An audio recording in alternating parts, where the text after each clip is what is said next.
by Modelo.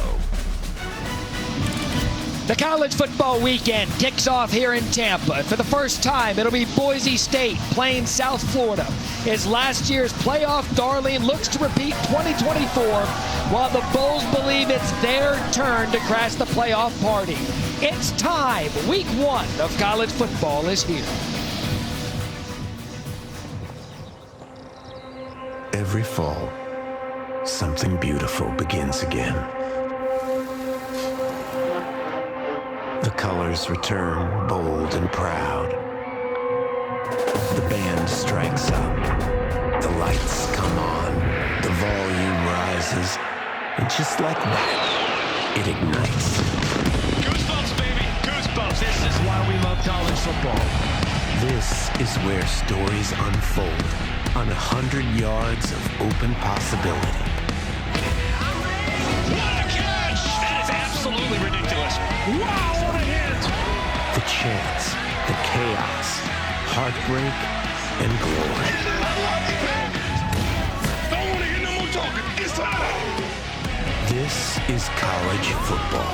It's game time, man! And this is just the beginning. It sure is, Ethan Hawke. FX is the lowdown, starring Ethan Hawke. Premieres September 23rd on FX. Stream on Hulu. As you were watching Kickoff Week, presented by Modelo. And with that, we are all the way back. Welcome back to Thursday Night College Football. I am Matt Berry. So happy to be joined by Tom Luganville this year in the booth. Dan Mullen off to UNLV, 1-0 for the Rebels. Lugs, I can't wait to do this season with you. It's going to be unbelievable. Football, fun. I wouldn't want it any other way, right? Thursday night's going to be fantastic. Industry night tonight to watch the college football. Tonight to watch Boise State. Like I said earlier, last year's playoff darling. Everybody knows the story by now. Ashton Jeanty, the all-everything running back, second to the Heisman Trophy voting a year ago. He is off to the NFL, but that doesn't mean these Broncos stable isn't loaded in the backfield. Yeah, you may lose 2,600 yards of rushing and 30 touchdowns, but Boise State's going to do what they do, and this time it's going to be a two-headed monster. They love the big redshirt freshman Sire Gaines, and then Fresno State transfer comes over through the transfer portal, and Malik Sherrod, he's the lightning to the Gaines thunder. Now listen, you may change the numbers, you may change the names on the back of the jersey. One thing that doesn't change after 25 years is the process for Boise State. This program has an identity, and one thing that does return, Harry Lyles Jr. is the quarterback, a veteran at that. It is his team to walk to the field this year. That's right, Matt. I spoke with quarterback Maddox Madsen earlier this week, and he said this team is incredibly eager to prove that they were more than just one player. As you mentioned, the Heisman runner-up Ashton Jeanty. He said that this team, it takes 22 offense and defense, and he still feels that Ashton left a confidence in that running back room for them to uphold the standard that he left last year. When I spoke to offensive lineman Cage Casey, he said, we still think we have one of the best running back rooms in the country. Yeah, but anything you want a veteran quarterback coming back. And speaking of that, Luke, South Florida has their quarterback coming back. You can feel the energy here in Tampa because Byron Brown is back from injury. He is the guy that makes this thing go. He's one of the more electric players in the country, and he's going to have a coming-out party tonight for everyone to see. What a big physical runner and passer. He is dynamic. They're so glad to have him back because of the stress that he puts on opposing defenses. You're going to see them run him tonight. He's going to make his own plays on the ground and create when things break down, and he's really worked hard this offseason to improve his efficiency, particularly in the vertical passing game. And the last time we saw him in a full season, 2023, he was the only other quarterback than Jaden Daniels, Heisman Trophy winner, to throw for over 3,000 yards and rush for over 800. So he is electric, and we expect that tonight. South Florida feels good about the roster they put together. And guess what? The Bulls are running. They'll get a chance to do it against the Broncos. Sit back, relax. Boy, are we kicking off college football when we return here to Tampa. Conference on ESPN as we welcome you to ESPN College Football Primetime, presented by Liberty Mutual. Moments ago, Alex Golish addressing his team. With a bunch of dudes that are about something different. We talked about last night, something different. Go tell your story. Tell your story with your pads, with a clear mind, man. Play as hard as you can, as long as you can. We'll see what happens, but be ready. That fourth quarter, Hands on neck. Everybody with me? Rock and roll, man. Get a break. Do it. Well, I tell you what, Luke, that just lights my wick. Here in a pregame speech here as we kick off week 1 of the season. South Florida, they won the toss. They will defer, so we will see Maddox Madsen and that Boise State offense as they're set to kick off. See Wagaji going to kick off for the Bulls. Malik Sherrod, the transfer from Fresno State. He'll be a part of that backfield. As it is time, the longest offseason in sports is about to end. Week 1 of the college football season is here as we kick off in Tampa.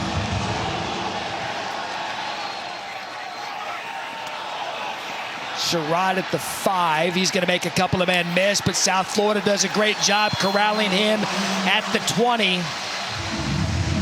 And as we talked about a moment ago, Lugs, they bring back a veteran quarterback in Maddox Madsen, who led the Mountain West in passing yards a year ago. Well, they love everything about him, Matt, and this is one of the most undervalued, overlooked players a year ago, obviously because of the presence of Ashton Jeanty. All he does is make good decisions. He throws it to the right guys. He doesn't take negative plays, and his teammates absolutely love him. I think one of the things Spencer Danielson told us in our meetings, that it is his time to be his team. So 1st and 10 from the 20. Madsen under center.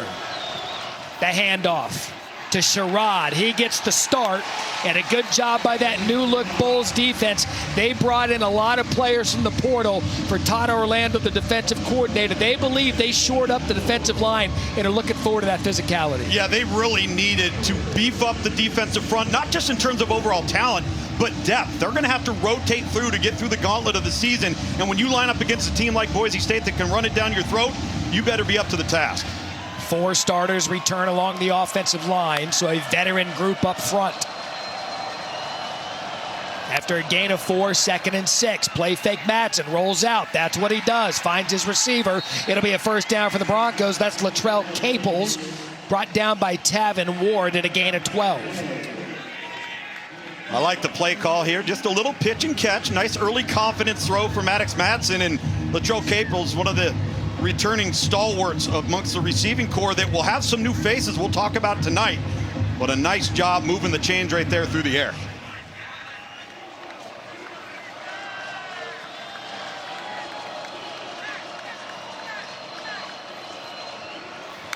Sherrod still in the backfield. Another play fake to him and a good close. And what a hit. How about that pop from Deshaun Rucker?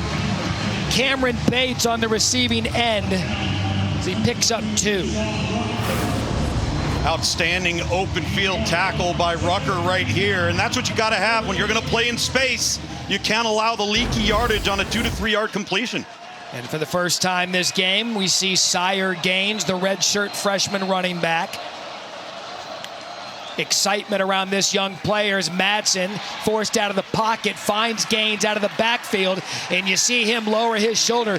He's a load. He comes in 6 feet, 217 pounds as Rucker brings him down after 7. No, Sire Gaines reminds me so much of what former North Carolina running back Omarion Hampton looked like when he was a younger player at North Carolina. Big 3rd down and 1 here coming up.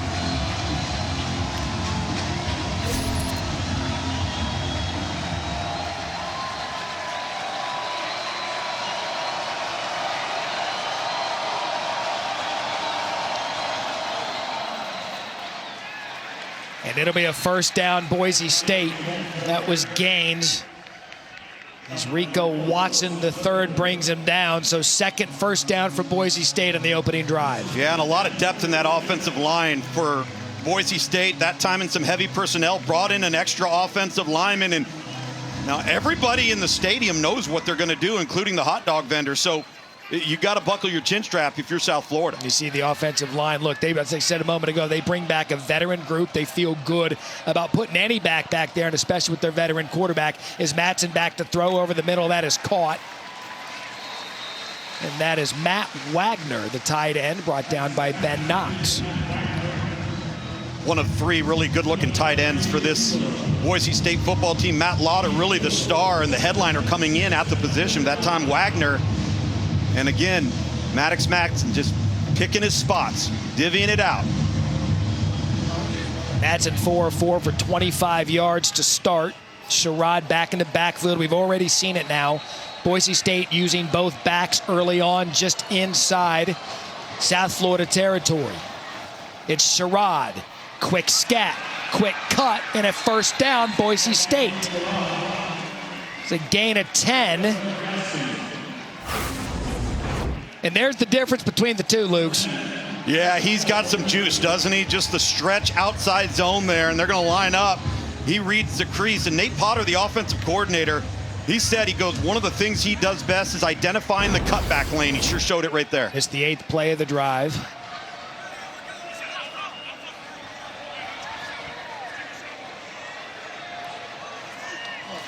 Ball control out of Boise State. Play fake. Matson forced off his spot. Keeps his eyes downfield. That's going to be incomplete. That was intended for the tight end you mentioned a moment ago, Matt Lauder. Led the team with 7 touchdown receptions a year ago.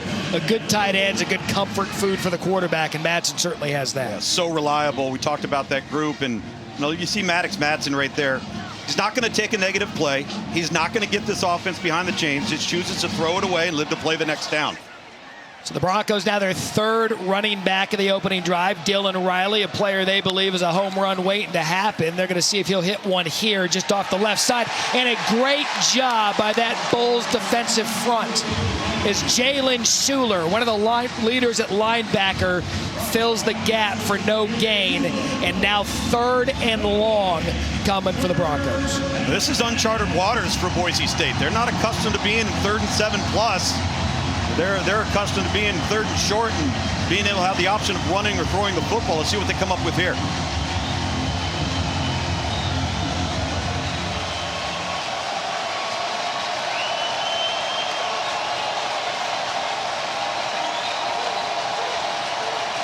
Empty backfield.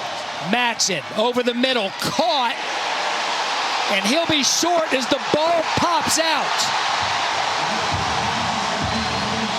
Mac Harris, the other of that linebacker duo, delivered the hit. And it was his buddy Jalen Schuler that came up with it.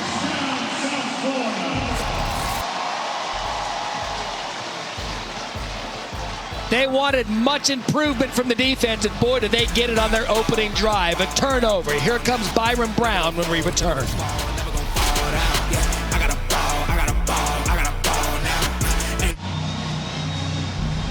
So a defense that finished 118th in the country last year in total defense, Luke's comes up big, and it was the dynamic linebackers, Mac Harris, Jalen Schuler, that turned over the ball. Well, and you got to take advantage of it. This is a Boise State team that turned the ball over all of 12 times a year ago, and 4 of those were against Penn State in the College Football Playoff Fiesta Bowl.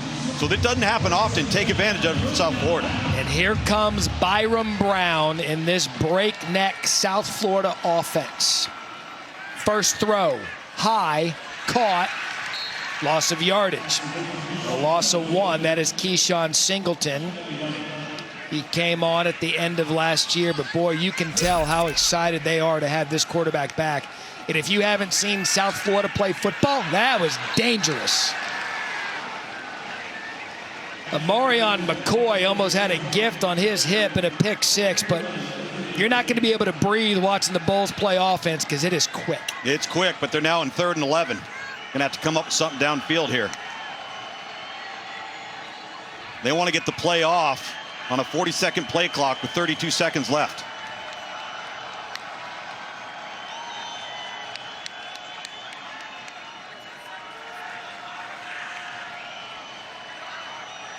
So play clock rarely gets under 25 for them. They got it down to 4, 3rd and long. Brown corralled. Brown tackled and sacked. The transfer, David Latu from BYU.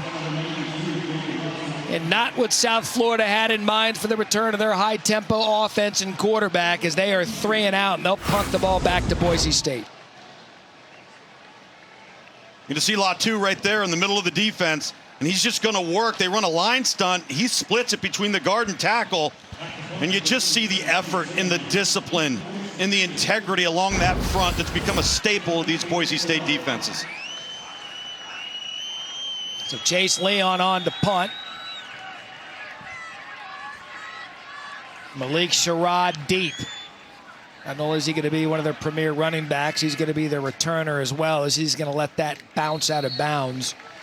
A good punt there from Leon, as it'll be the second possession for Boise State after the punt to 45. And we mentioned the Broncos a year ago. The 12-team playoff expanded the opportunities for teams like Boise State, first time in program history, number 3 seed in the college football playoff. We know who's not here in Ashton Jeanty. He's going to be playing for the Raiders at a high level. But what a program they've built, especially with second-year coach Spencer Danielson, just keeping the tradition of Boise State football. 26 consecutive bowl seasons. Unbelievable. Matson, quick shot to the outside. That was Sire Gaines. Check that.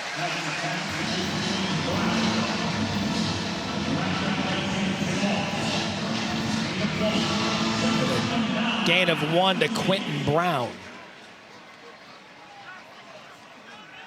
Both offenses kind of taking a similar approach, although we've seen more plays out of Boise State. High percentage passes for the quarterbacks early. Quentin Brown, just a true freshman for Boise State.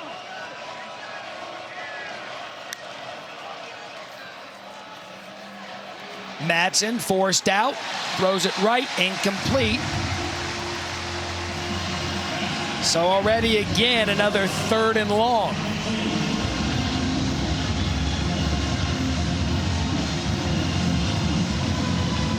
Be interesting here to see if South Florida decides to try to heat up Maddox Matson. You don't have a lot of 3rd and long opportunities. We've seen them on back-to-back drives now, and they've got one of their best designated pass rushers, number 10, Ira Singleton, in the game.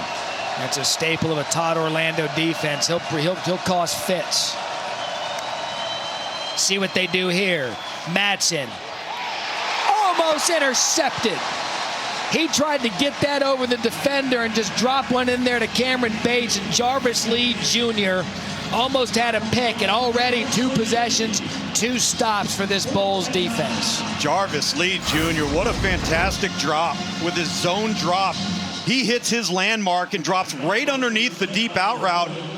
Well, Maddox Matson thought he could sneak it right over the top, but outstanding job in zone defense for South Florida. This is a quarterback in Matson, only had 6 interceptions a year ago. Does not make many mistakes.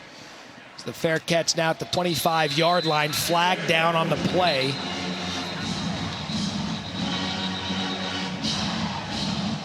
There's Josh Porter there at the 25. It gives us a chance to say hello to our referee for the first time tonight. It is Nolan Dumas and his crew working out of the Mountain West.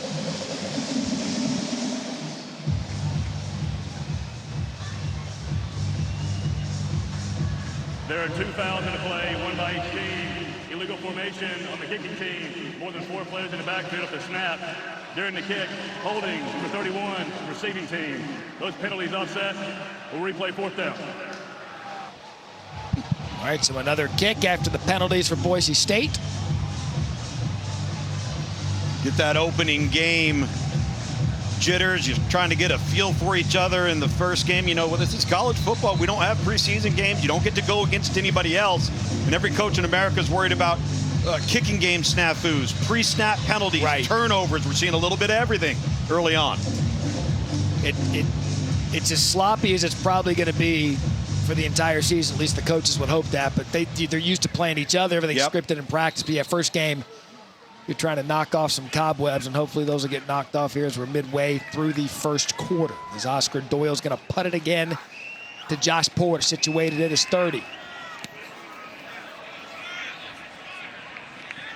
And he actually drives Porter deeper than he was before, tries to get to the corner, does so successfully. So, with the penalty and a little bit of a return for 11 yards, South Florida actually nets some yardage after the penalty, as we will see the Bulls offense coming up next. 0-0 in the first.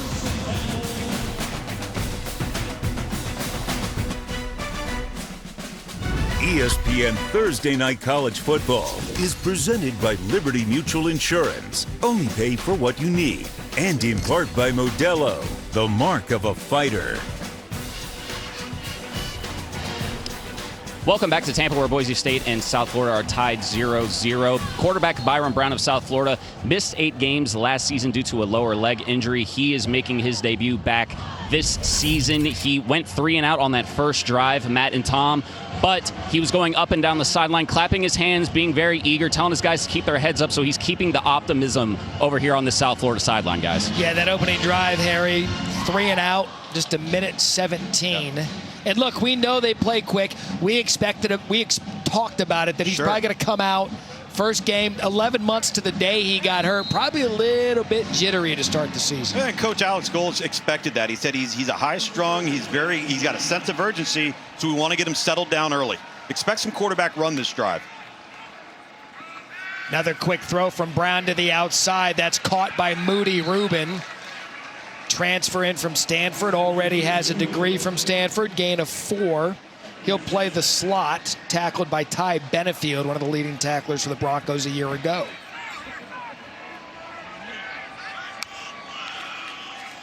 First time we've seen one of the new running backs, and that's Sam Franklin, tackled by Jake Ripp. It's going to be Franklin, Norton, and Isaac, but Franklin comes in, transferred over from Oklahoma, started his career at UT Martin, where he was a heck of a player at the FCS level. Yeah, he rushed for 1,378 yards, 11 touchdowns in 2023. They like his shiftiness and another early 3rd down.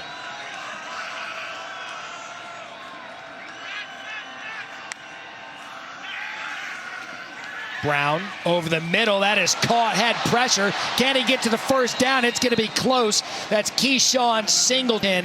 And we're talking inches and a spot to see if the Bulls move the chains. And they moved the spot way back. Wow.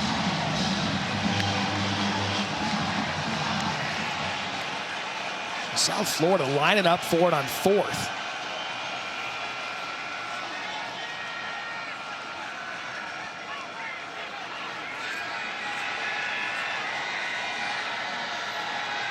They actually run the play.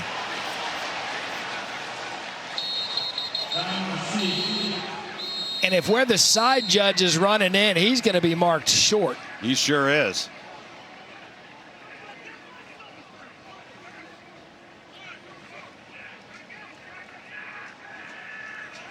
Boise State stops him.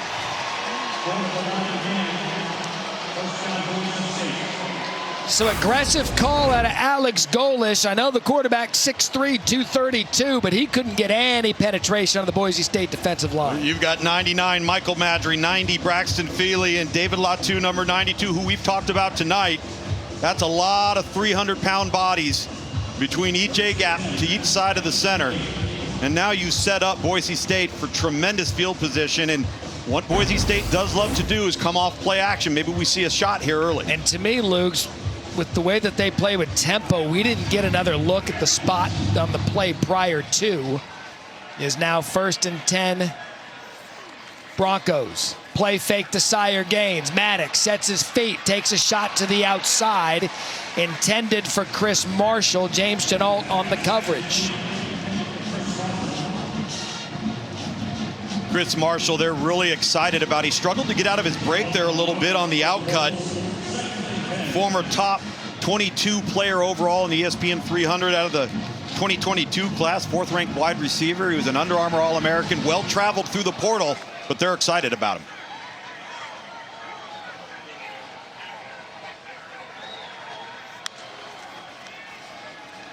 Matson to throw again, has over the middle open. It is caught.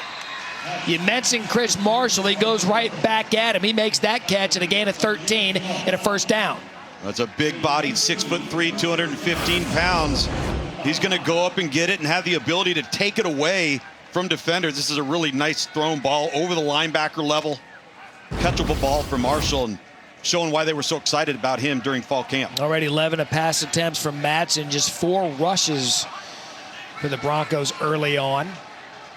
As it'll be gained back in the backfield, and Boise State has something going after the turnover on downs. Matson forced to run, and good pressure on that play by DJ Harris, and it'll be no gain. But I'll tell you what, the play by goal is to go for it on 4th down. That just shows you, Luke, how much confidence he has in this rebuilt defense. After the 2 stops early on, he said, guys, I'm going to go for it. I'm going to put you back in a position to help us out. Well, they've been disruptive so far. They've forced a lot of 3rd and longs. And he's got to have confidence in this unit to this point.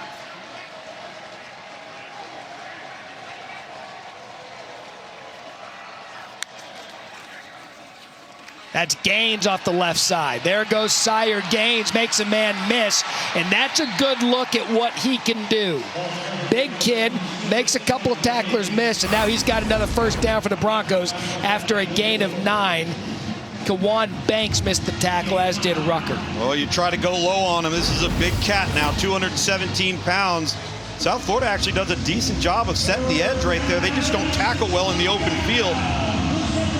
Maybe this gets this run game rolling a little bit for Boise State. So they had initially moved the chains for a 1st down. They brought it back after a gain of 9. So it's officially a 3rd and 1. That's Sherrod.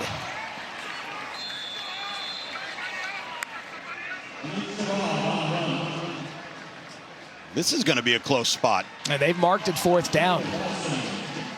They put up the hand for a 4th down, so we just saw South Florida go for it on 4th down a minute ago. That a bit longer than what the Broncos have here. 4th and inches. Well, Sire Gaines back in the backfield, the big power backs, who you want to have personnel-wise.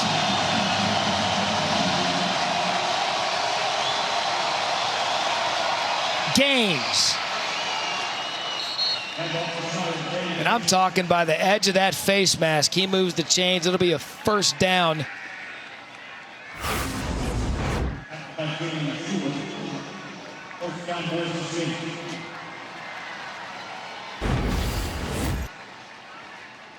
When they're talking to Sire in the preseason, everyone wants to ask about Ashton Genty. He said he doesn't want to fill anybody's shoes.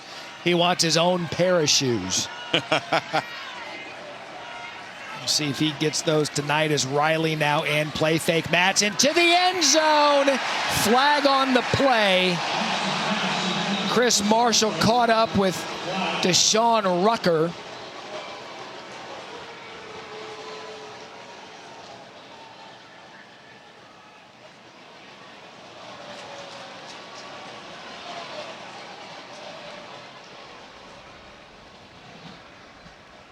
A little bit of tussling going on between Rucker and Marshall. Pass interference, number 22, defense. Ball be placed in the final foul, and automatic. 1st down. All right, so now goal to go after the penalty. And you'd mentioned he's a big kid. Chris Marshall, 6'3", 215. Yeah, well, listen, Rucker's 6 foot, 195 pounds, and what happens is he gets that right arm wrapped around the waist of Marshall and drapes him right in front of the head linesman there on the near sideline.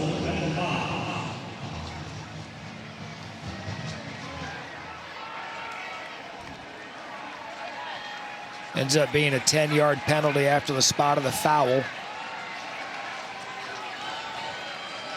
Ball spotted at the South Florida 4.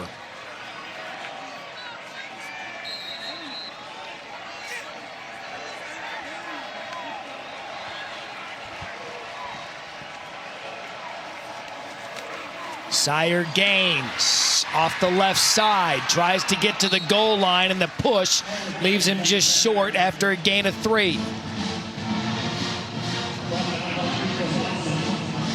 Jalen Schuler on the tackle. And this is the area of the field where if you're South Florida on defense, you got to put your big boy pads on, because you know what Boise State's going to do. You know they're going to lean on you. They want to run the football, and they're going to impose their will on you at the point of attack. Look how quick they get to the line of scrimmage. Matson fumbled it, was able to corral it, but not get across the goal line. And almost a disaster for Boise State as Fred Gaskin falls on him. Just a center quarterback exchange issue there. Yeah, it seemed to come through Maddox Matson's hands. You got to give a firm lift under there. In an era of shotgun offense, that's not this. And movement now out of the Broncos. So they've had it goal to go, stop, fumble, and now procedure.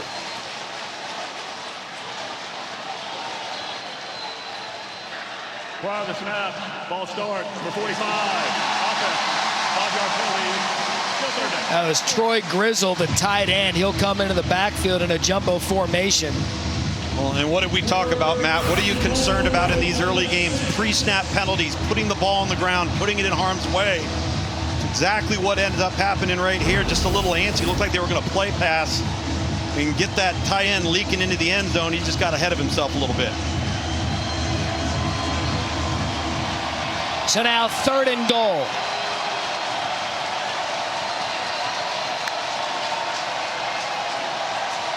Madsen checks. Madsen throws. Broncos strike first.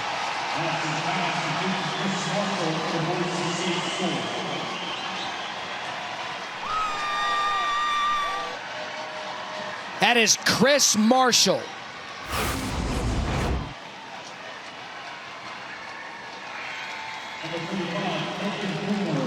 And it's Boise State taking advantage of the turnover on downs. Did not let the penalties get him. Is Colton Boomer. The UCF transfer comes on to kick the extra point.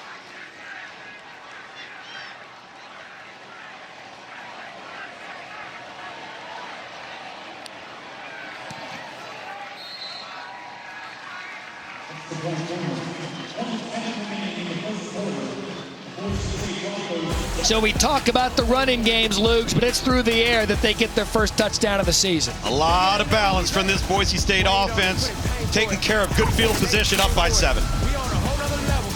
Bigger than ever, we back. Okay. We back. Okay. You're going to see Chris Marshall right here, but look at the stacked alignment between these two. So Charles Capler's going to come right in here, and he's going to clear him out. That gives us space right there on the slant route for Chris Marshall, and it's an easy pitch and catch with no interference from the defender. And now there's so much cushion that allows the 6'3", 215-pound Marshall to bowl his way over the goal line. Nicely done in terms of taking advantage of the alignment from South Florida defensively. And we've seen the ball possession and controlling it for Boise State to this point. Time of possession here in the first quarter. Broncos 10 minutes, 47 seconds. South Florida just 3 minutes and 3 seconds. They'll look to change that. And their 3rd possession of the game is the ball will go into the end zone for a touchback. And I'm telling you what, this Labor Day weekend lineup just has my football hormones raging. I mean, look at all those games to open the season. Oh, by the way, watch them everywhere, especially on the all-new ESPN app as we get Labor Day weekend and the opening weekend of college football going. I mean, even Sunday night, Notre Dame, Miami. Then on Monday night, you got Bill Belichick in his debut. Gonna be a lot of fun, man.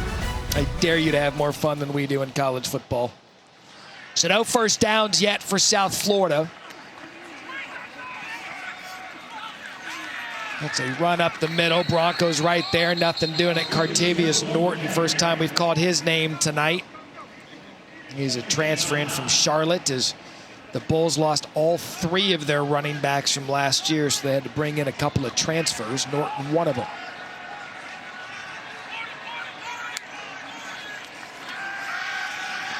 Brown again brought down. He had no time to throw on that one as Boise State's defensive front got to him in a hurry. That was Braxton Feely and a loss of 8 in the 3rd tackle for loss tonight for that defense. Just winning one-on-one matchups. That time it was number 90, as you mentioned, Feely. And they are active and disruptive up front. Now, this is a team that averaged almost 8 tackles for loss a year ago. That was 5th in the country and led the country with 55 sacks. So another 3rd and long. 10 seconds left in the first quarter.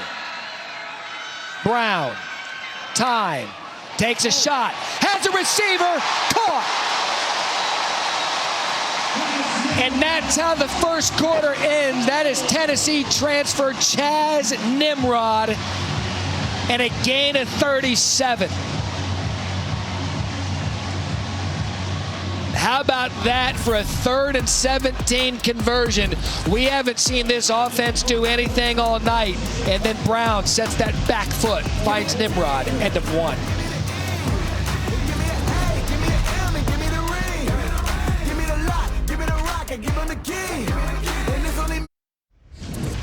Coach, obviously a big gain there to end the first quarter, but how do you get the offense rolling as we continue this football game? Yeah, you know what? We're trying to establish the run. Obviously, that part hasn't been great. So we got to stay out of 3rd and long because that part hadn't been great. And then the 4th and 1, that wasn't great. We got to get a jump start. Hopefully that was it right there. But we've got to start being positive on 1st, 2nd down to stay out of 3rd and long because they've done a great job applying pressure. Thank you, Coach. Thank you. 3rd year for Alex Golesh here at South Florida. 2 consecutive 7-6 seasons and 2 consecutive bowl wins. Second quarter, Matt Berry, Tom Luganville, Harry Lyles Jr. with you. Thursday night college football is back. Brown going to drop back. He's going to take another shot. Had a receiver, and he overthrows Nimrod. He had Jeremiah Irby beat, and he couldn't land it. You know, we sat with Byron Brown this week, and I asked him specifically about the vertical throws because against Alabama a year ago, he missed on 3 of these. With a wide open target, Nimrod can really run. He's got to be able to drop that in the bucket. I know he worked it in the offseason, but you got to connect on that throw. Falls incomplete. Again, a quick throw for Brown to the outside, trying to get some of that yardage back. That is Nimrod again. You know, South Florida, rather, that first quarter, they got the only first down of the quarter on the very last play of it.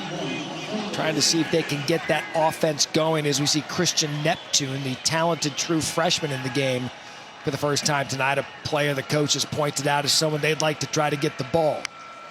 3rd and 6. First time we've seen a run out of Byron Brown, and that's why you run this quarterback. 6'3", 232. He can run. You saw it there, a gain of 11, and now a couple of first downs here for the Bulls. I'd keep doing it. I'd keep running it. That time you had a little option into the boundary, the short side of the field. Force Boise State to defend quarterback run tonight. You get a first down. Here comes the tempo. Here comes a throw over the middle. Good shot. Flag down. That's Nimrod.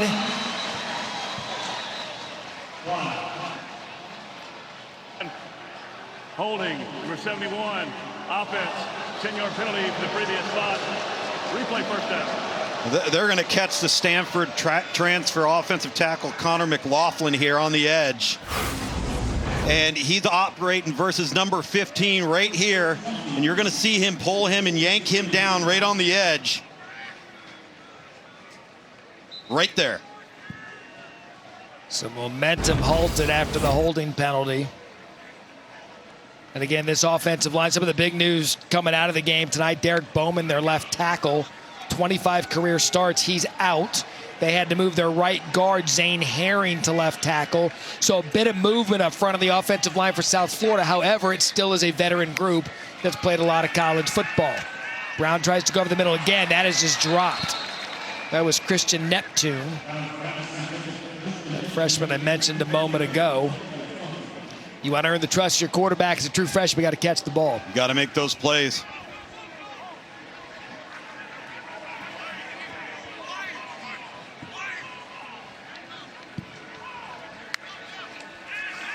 Another designed run for Brown, and he makes a man miss. Another flag on the play. Is Brown able to make a couple of men miss? He's still on his feet.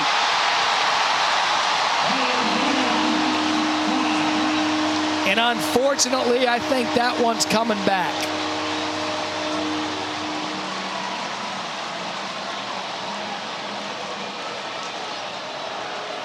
Holding, number 72, offense, 10-yard penalty for the previous spot. We'll play second down.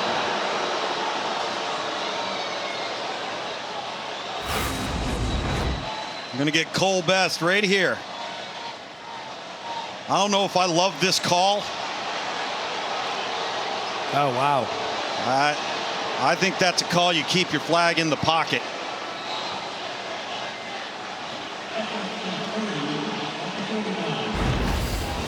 So our rules analyst, Jerry McGinn, he'll be with us throughout the season. It's probably a little bit too technical as that wipes a touchdown off the board. Now second penalty for holding, 2nd and 30, and a long way to go for South Florida, and a good job there by Alvon Isaac.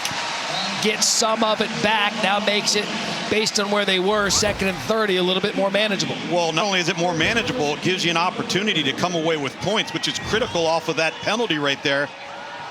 Wasn't looking overly positive. They finally got Brown going in the running game. Is Isaac the third of the running backs we'll see tonight?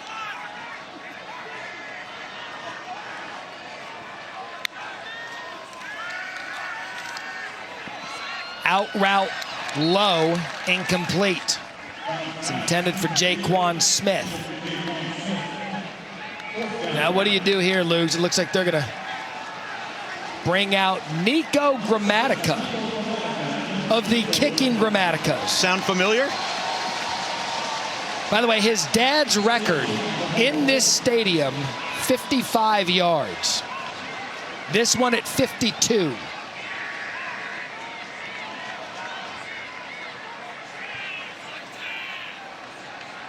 Three of 5 on field goals last season from 50-plus yards.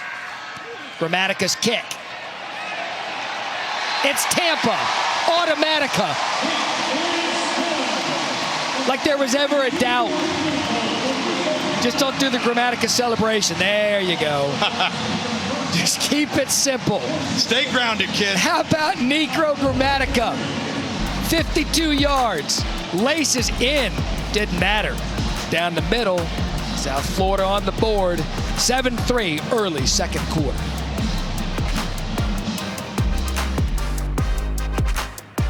I'm just telling you, the celebration of Lee Corso on Saturday in his final college football game is going to be absolutely remarkable, to a legend and a face of our sport. We've woken up with you on Saturdays for decades, and it's going to be a special moment, Lugs. Absolutely it is. It's going to be an electrifying atmosphere as well. You couldn't find a better place to put a bow on it for Lee Corso. And there's easily going to be at least 5 guy cries over under. Sherrod at the goal line. Past his 10, tries to extend it to the sideline, can't do it, dropped it to 15, and a good job by the special teams of South Florida, and that's Cedric Hawkins, as we take a look at our impact players built by the Home Depot. It's the 2 running backs. Obviously, when you talk about replacing a guy of the magnitude of Ashton Genty, you're not going to do it with one player, and it's probably not going to look the same. But with Sire Gaines, we talked about him being the Thunder, the Fresno State transfer Malik Sherrod being the Lightning, and really they started to get going that last scoring drive for Boise State. Let's see if they can continue the tempo on the ground. Maybe a bit of a surprise. Madsen, 12 pass attempts already early on, but they're going to stick to the ground. It's what they do, but South Florida's much improved defensive front was there. That's Schuler, the running back. And what they said to us in their meetings, when they bring in some of these bodies they did, like Devin Lee out of Vanderbilt, Josh Salazar out of Texas A&M, it's going to free up those talented linebackers to make plays like that. Well, you just mentioned Devin Lee. He is the one who was able to hold up the center at the point of attack to allow Schuler to shoot the gap there and make the tackle. So a loss of 2. Shotgun for Madsen. Over the top, incomplete. That was intended for Marshall, who had the touchdown for Boise. And now a 3rd and 12. Good job on coverage there from Jonas DeClona. He came in from Wisconsin. They said he's been pushing Rucker for that job at corner. We're seeing a lot of these transfer players coming up big early. We are. We're also seeing way too many 3rd and longs for both teams, but particularly for Boise State, who's not accustomed to playing in this role offensively.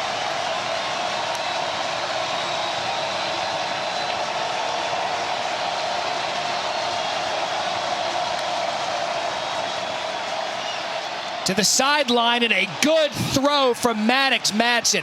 What a dart to Latrell Caples, and that's going to be a first down after a gain of 15. What a terrific rhythm throw. Watch Maddox Madsen get back, plant, ball out, and sticks it right on him. He throws that to the outside. Banks intercepts that football. That ball was thrown to the only spot it could be thrown to be caught. And what a reception to get Boise State offense out of a hole. Yeah, Kawan Banks was just lurking.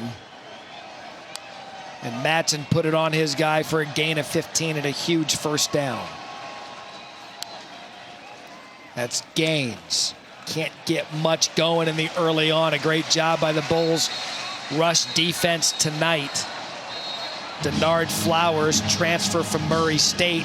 He was going to have to be huge tonight because Michael Williams II, he's not playing for the Bulls. Listen, I'm really impressed with this South Florida defensive front holding up at the point of attack. Boise State's used to pushing people around. That's not happening so far here in the first half. Just 92 total yards for the Broncos, 26 on the ground. Gaines still in the backfield. Madsen looking left, goes left, off the hands of DeClona, who's been big on this series. That was intended for Marshall.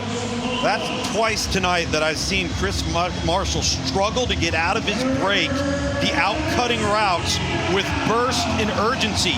You got to snap your head around and get out of that break because you got a rhythm and timing throw, and now you're sitting in 3rd and 10 once again. This now the 4th third down of 9 or more yards to your point. Just converted on 12. Madsen out of the pocket, dumps it down to Gaines. He tries to truck over some Bulls defenders, and they weren't having it. Jalen Schuler and Kawan Banks. And another punt and stop of this high-powered Boise State offense. I think the thing that's impressive is not just as we talked about the South Florida front, but the back end, which a year ago was abysmal when it came to giving up explosive plays and big gainers through the air. They've kept the ball in front of them so far tonight. Luke, they were 127th in the country, 13th in the American in pass defense a year ago. Josh Porter fair catches it at his 20. Well, we thought we'd have some offensive output. Combined 10 points, it's fine, we're having fun.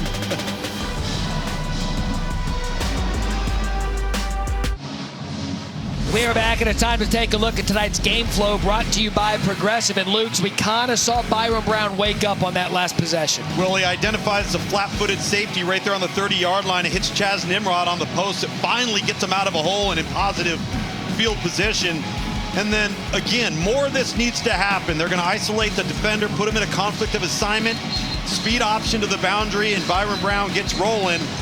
And then this was really the save of the last drive. He takes what the defense gives him, dumps it off to the backfield, and then puts him in position to actually kick a field goal and come away with points. So big for the South Florida offense. After losing that 39-yard TD because of a holding penalty, but you look at what's gone on the first 2 drives of the night. They at least got some points out of that. And you're right, that 15-yard screen check down to Sherrod. Check that to Alvin Isaac, I believe. Isaac was huge for them. Hey, look, we found Martin Gramatica. I'm telling you, Jason Greenberg, he's like our CIA operative. You put him on something, he'll find it. Hello, Martin. The kicker and Gramaticas are alive and well here in Tampa. Quick end around to the speedy freshman Neptune. That's Marco Notriani on the tackle. There's no gain. Marco Notriani chasing it down. Talk about an effort-based play.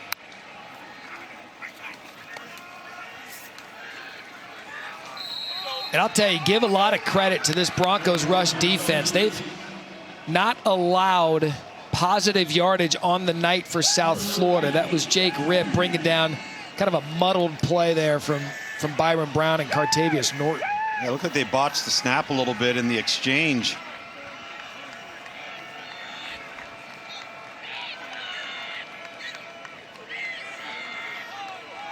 So another 3rd and long, kind of the story of the first half for both of these teams.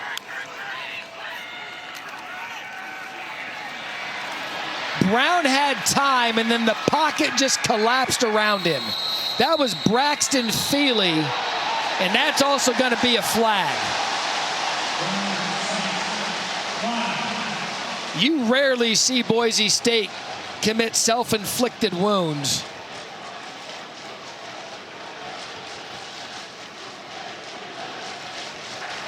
After the play was over, personal foul, unnecessary roughness, number 4, defense.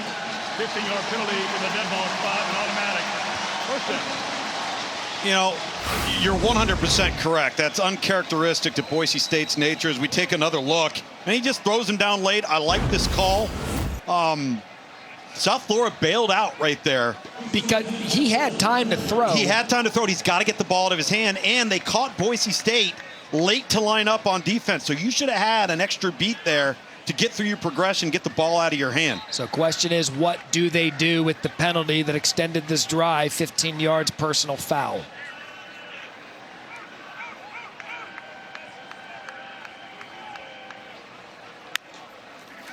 Just a little bit of out of sync tonight as South Florida, as Byram's going to run it again. I tell you what, when I said that he's big, he just went low on Banks and won that one for a gain of 10. Davin Banks tries to come up and set the edge right there. Not going to happen against a 230-pounder.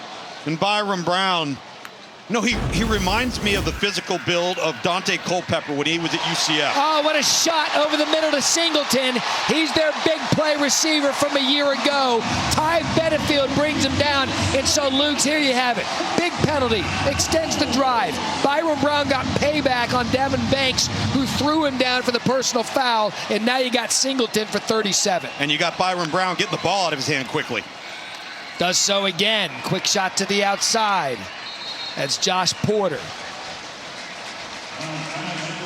It was Irby who knocked him out of bounds, and with this offense, it can flip in a second. Well, and that's when they start getting cranked up with the pace of play. Hey, listen, it's hard to go fast. It's even harder to go fast and execute. And if you're struggling to get first downs, you are forced to then slow down and back off the pedal. Now they've got Boise on their heels a little bit defensively. After having the punter coming on for South Florida, the penalty did it, and that's going to be movement on the Bulls.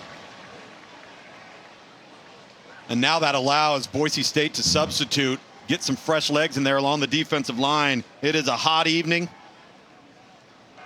False start, number 67, offense, 5-yard penalty, still second down. There's Thomas Schrader, the left guard, App State transfer. Number 91 for Boise State, the true freshman defensive end, Bull. They love this kid. You don't often see a lot of freshmen, particularly up front for Boise, get some looks. They think he's got a chance to be a special player. He comes in on 2nd and long. You also don't often see someone named Bull twice. I didn't have that one on my name card.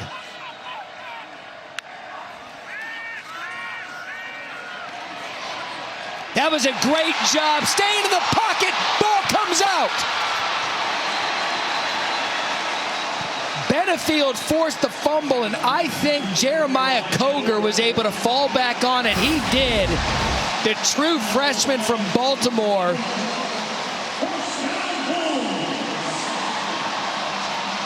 But did he have possession? Did he complete the act of the catch and maintain possession of the football? Because it looks like he's bobbling a little bit there. As he's trying to secure the football, he takes a couple of steps.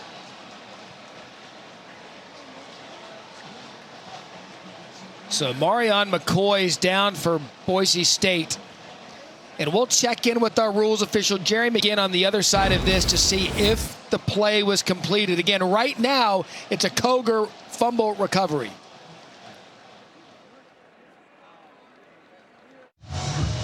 All right, we are back. They have just ruled that this was an incomplete pass. Want to bring in our rules official this season, Jerry McGinn, former Big Ten official. Jerry, do you agree with this call to overturn it as an incomplete pass? I totally agree. Yes, totally agree. The receiver never had full possession of the ball. The defensive back knocks it completely loose. So it's a good job by replay to overturn this and make it an incomplete pass. All right, so now it'll be work again for South Florida. It'd have been favorable for them had the fumble been recovered by Boise State, but he was able to fall on it. Was Koger, the true freshman. Now it's just a 3rd and 10. Just couldn't secure the ball, even though he took a few steps, juggling the ball all the way through contact with that safety. Would have been 1st and goal at the 4. They have a timeout. First, charge him out of the half. Boise State, 30 seconds. So Spencer Danielson. Haven't talked about him much as we've gotten into this broadcast, but second-year guy, bleeds Boise State, leads them to the playoff in his first season. What an enjoyable coach to be around and just talk to. There are very few coaches as appreciative of the opportunity as that man is right there. He bleeds this program. He loves these kids. For him, it's all about player development. It's about impacting lives.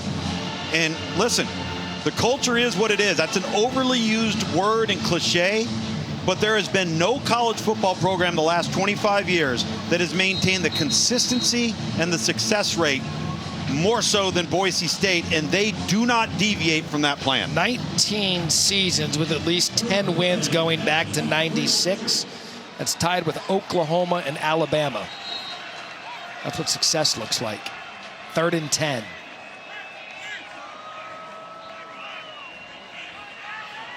Just under midway here through the second quarter, first half. It's been entertaining. Can Brown add some yardage? Has to stake away from the pocket. He's got space. There goes Byram. Touchdown, Bulls!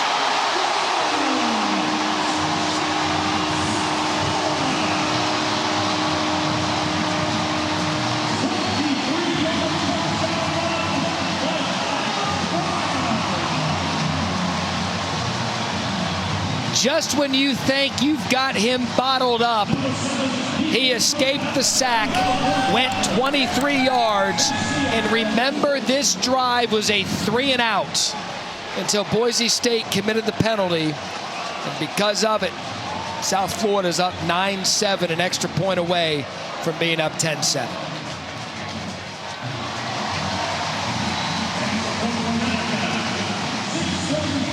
Talked about this electrifying quarterback in the open, Luke. This was it personified. No question. You take a look here. They're going to go here, here, and they're going to loop him around. But pay attention to the back, because the quarterback's going to work here and then take off. But the back ends up clipping.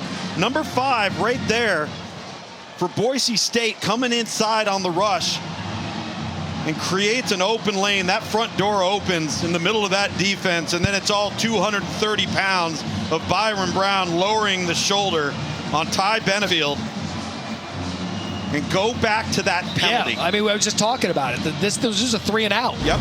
And they go down the field and they take advantage of it. But how about the quarterback? I mean, he's looking for contact.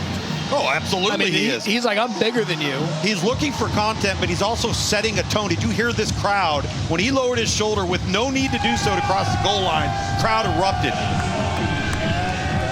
I mean, running to the Bulls early, that dude just lowers his shoulder, makes a couple of the Boise State defenders pay.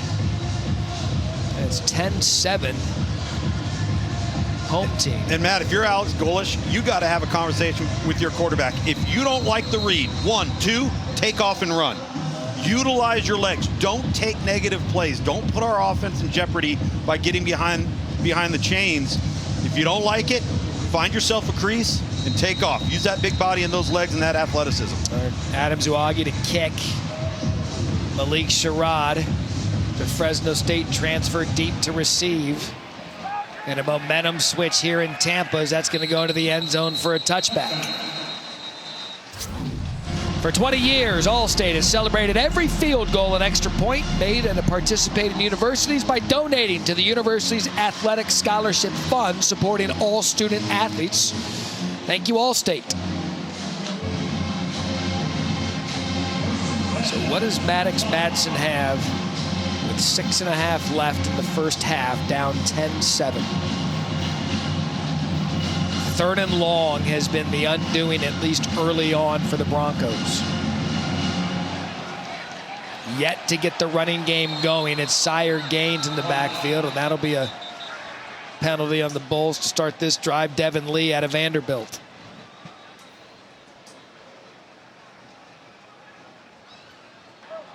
Prior to the snap, offside, number 99, defense with contact, 5-yard penalty, still first down.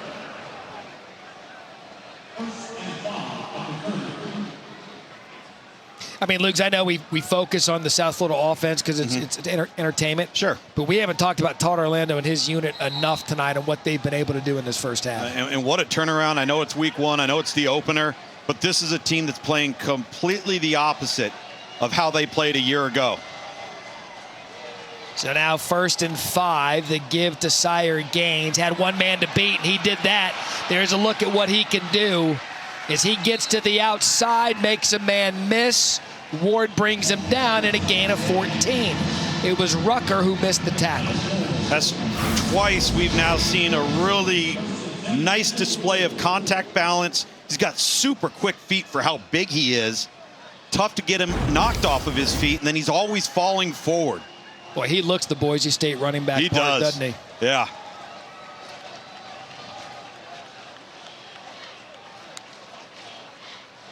Why not give it to him again? See if he can get some momentum. He does. Had a crease. And so you get a gain of 14, then a gain of 9. Jarvis Lee Jr. brings him down. Line up and do it again. Now you got the Fresno State transfer, Malik Sherrod, coming in. He's going to add a little bit more of a scat back type dimension, a little more explosive through the hole. I mean, it's cliche, thunder and lightning, and we can't come up with anything better, but that's kind of what it is. Yeah. We've got to come up with something.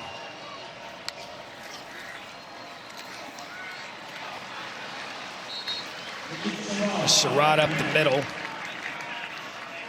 A gain of 5. Mac Harris tripped him up.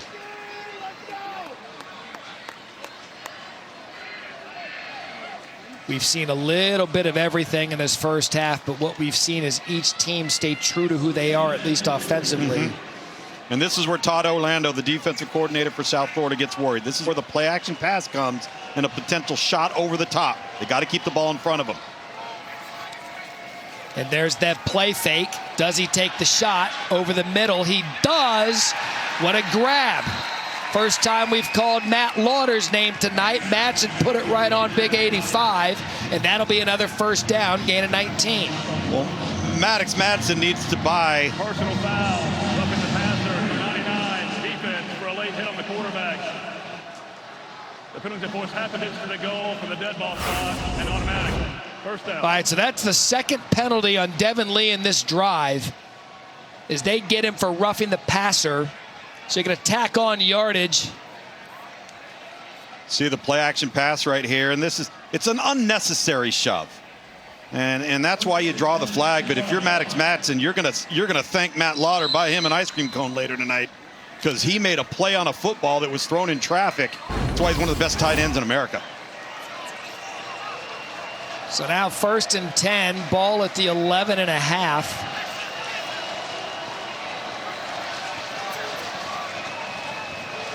We've seen each team commit those penalties that just give the other team momentum, as Sherrod brought down in the backfield.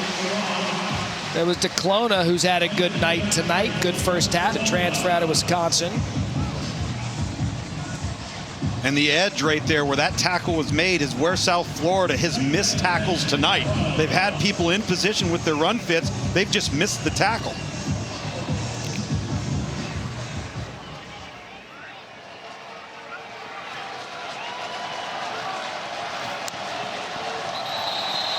Yeah, we're seeing some first game stuff. Yep.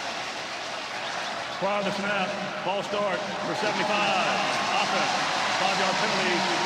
Still second down. That's Daylon Matoyer. I mean, look, the procedure penalties are one thing. The personal foul stuff is that's just not smart. No. There's a difference between the penalties we've seen. One that led to a touchdown for South Florida, and one from South Florida that led to this field position for Boise State.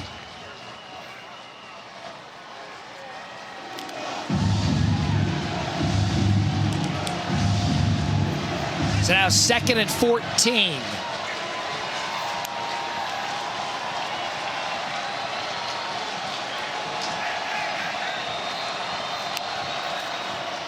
Gaines, space, ball's out, picked up by South Florida. Another turnover for this Bulls defense. That is the talented Ira Singleton. Right place, right time. And South Florida with the ball and 3 timeouts left. And it's Jonas DeClona one more time, putting his hat right on the football, stepping up. Up DeClona, pop! Ball comes right out. And that's what happens when you've got your color jerseys running to the football. That ball goes on the ground. And Singleton, I mentioned earlier, the true sophomore, 6'5", 240 pounds, turning and running to the football. That looked like it was going to be a potential first down, and instead a change of possession. You look at that number there, 11-1 when creating multiple takeaways. That's 2 here in the first half. That one huge because Boise State looked poised to get points. So here comes Brown. Designed run, already saw him score a touchdown, minimal gain there.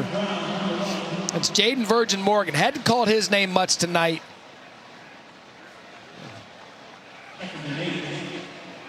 Cleats are now slip-ons. Yep. You talk about that turnover. You know, South Florida last year was +7 in turnover margin. Should be resulting in some more wins. Obviously, you had the injury to Byron Brown a year ago, but they're making all the right moves when it comes to protecting the ball and creating turnovers. Hallmark of that defense, aggressive under Todd Orlando. And speaking of aggressive, Jaden Virgin Morgan, again, hadn't called the preseason All-Americans name much, but he's been active on the last 2 plays, bringing up a 3rd and long.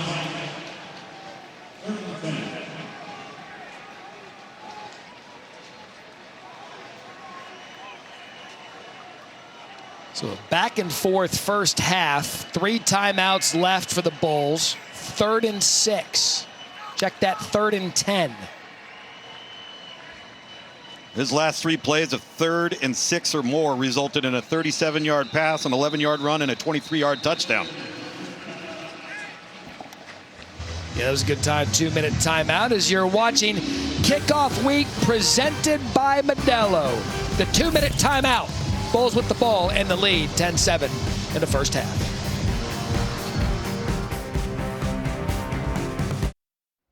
Kevin Connors in studio coming up at the half. Much more on the NFL blockbuster that has rocked the sports world.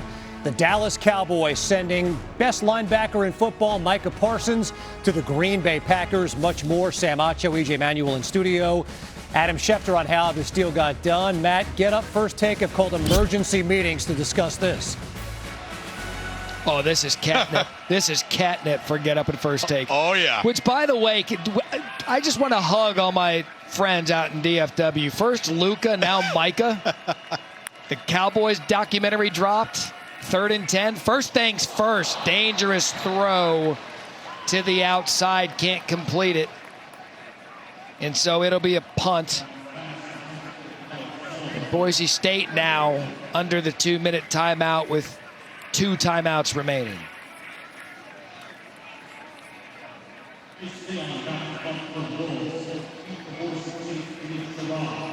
I mean, can we talk about the Micah trade for a minute? Sure, go right ahead. What in the Jerry Jones are they doing? Look, they got 2 first-round picks. In back-to-back years. And are you paying $200 million? Look, I don't know. I don't know.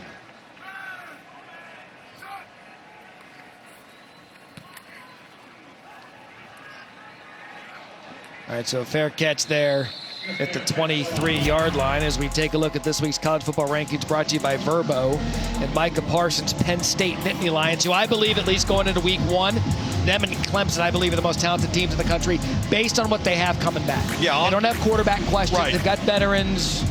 Listen, Matt, I think the thing that's interesting to note with this year, I think it may be the best quarterback group of returning quarterbacks we've seen in 20 years. However, at the same time, look at the Blue Bloods returning, having to replace their quarterback. Ohio State, Alabama, Georgia, Notre Dame, Michigan. There are so many questions at the top-heavy rankings of who's going to play quarterback. Yep. And so we'll see that manifest itself for the first couple of weeks of the season. We check in with Harry. I talked to a lot of Boise State players earlier this week about was where Maddox Madsen improved this season. A lot of them said as a leader. After that last drive, when the team was coming over, obviously there was some frustration. He gathered the offense together before they sat down, encouraged them to keep their heads up that they're going to get this thing right before letting them get back over the bench. He also went over to his offensive line and told them to keep it up, that they'd make it through this. Yeah, Harry, right on cue. Here's a returning quarterback for Boise State, and on the other side of South Florida. These are the teams you got to watch in the early part of the season. 2nd down, Madsen, quick shot over the middle. Again, 2 timeouts remaining. That to Ben Ford. Little hurry up here from Boise State.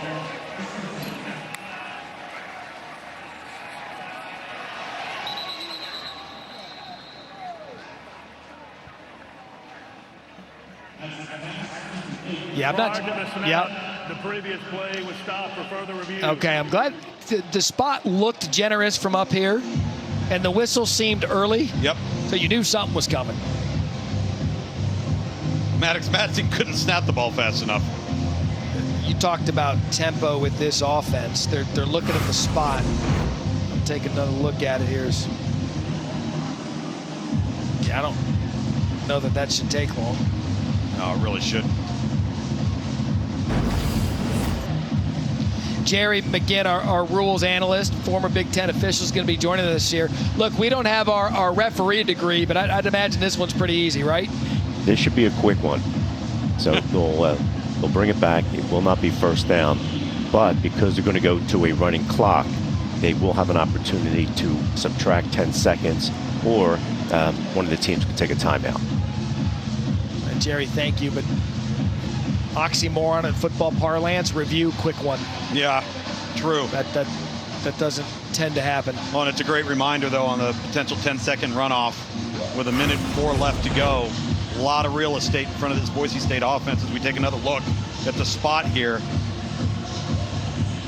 So it'll be inches short. I mean, it's not egregious, but no, it's going to be an inch or so short. So they'll have to make sure the spot is done appropriately. Again, Broncos 2 timeouts. We're talking about some things that have been uncharacteristic of this Boise State program in the first half. The roughing the passer that led South Florida down the end. We'll wait for the call here. Oh, they're still going. Down the field for the touchdown. Sure. And then the ball security. We don't normally see them make many mistakes that way. Especially red zone ball security. You know, that's... See what happens when I say this should be quick. Honestly, Oh, college football's back. I think they're doing some clock work as well. Well, and they've got to get that right, as Jerry mentioned, with the potential 10-second runoff possibly coming on top of this. But the call itself is a no-brainer. He's short of the line.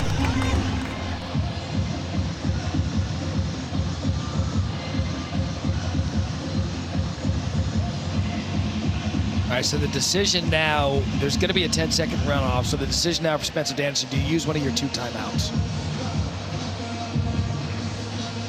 I don't think so. I think you save them. I mean, at this point, you've had about... Well, right now you're having a timeout. You're being... No, that's being generous. Yeah. You're being blessed with a stoppage. They've rewritten the playbook over there. After review, the runner was down short of the goal line at the 32.5-yard line with the game clock at 1:15. By rule, this situation qualifies for a 10-second runoff. With the game clock operator, please reset the game clock to 1:05, please. 1:05. Okay. So it's been sorted out. 1:05. They're going to start on the ready. And it's going to be a 3rd down. 3rd and 1.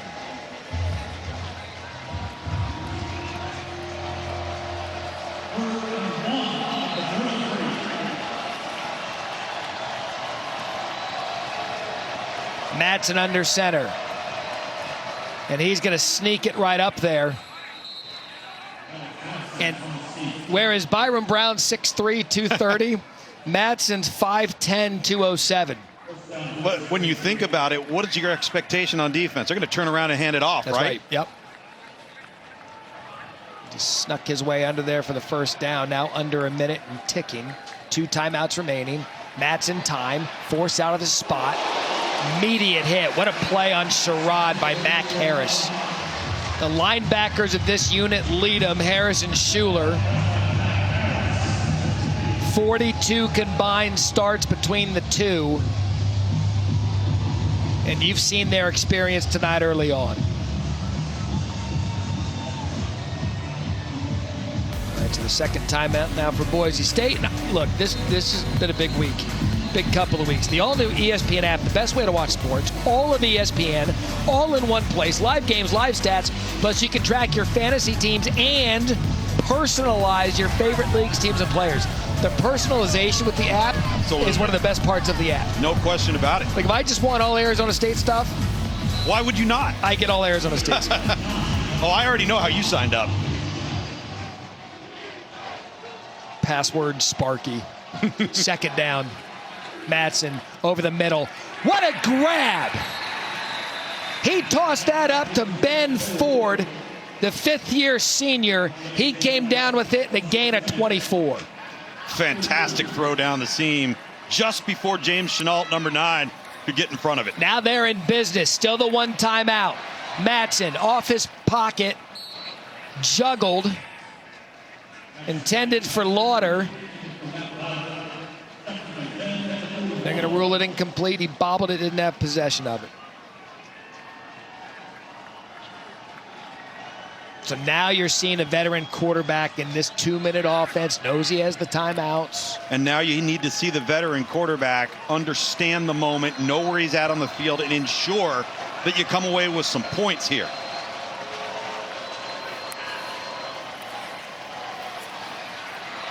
Again pressured. Again incomplete. And this defensive front for South Florida against a veteran offensive line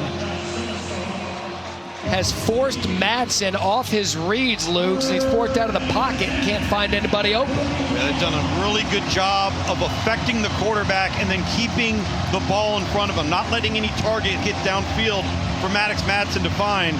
And now you've got a big 3rd and 10. Get half of this back if you're Boise. Give yourself a chance here. See if they can get Colton Boomer, the field goal kicker, a chance to tie the game at the half. And there's movement again from the Broncos. Ball start for 75. Offense, 5-yard penalty. Still 3rd down. That's twice, Matt. Twice on Matoyer. I'm telling you, each of these coaches will go back into the locker room and have guys get self-inflicted wounds. Absolutely. They're beside themselves. And you warn your team about it, you talk about it, you preach it, you practice it. And it's your biggest worry, particularly in week 1. And now it's 3rd and 15 at a field goal range. Madsen checks down to try to get something back. And it was a minimal gain at best by Sherrod. Schuler chases him out of bounds and a gain of 5. See what Spencer Danielson and this Boise State staff are looking at here.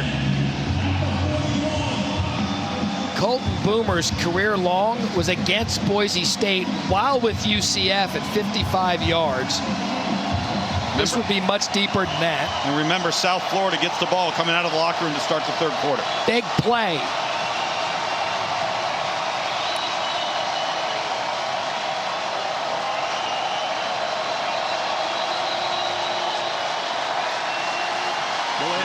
Yeah. This is good coaching here by Spencer Danielson. Back him up, get the punt, pin him. Yep. Pop the ball up high. At this point, with a little bit of momentum going for South Florida offensively, you just don't want to mess with it. No question. Listen, get in the locker room, regroup, and have a heck of a football game here in the second half. So Josh Porter deep to receive the punt. South Florida nearly got.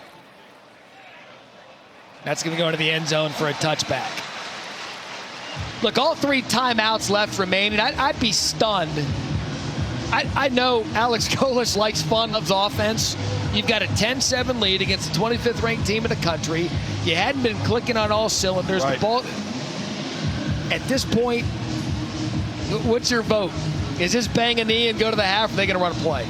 They may run a play, but understand they know they're getting the ball. We just mentioned coming out of the locker room, do not do anything backed up that could jeopardize that.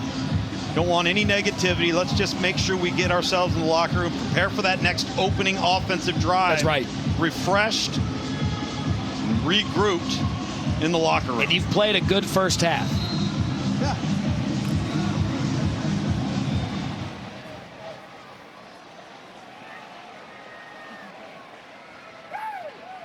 This is where Mullen would snap at me for how dare I question a coach.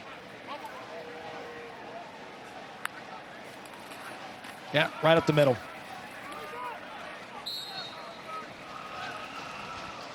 But see, Lugs, we nailed it. There you go. You run a play, you sit on the lead, and you get the ball to start the third quarter.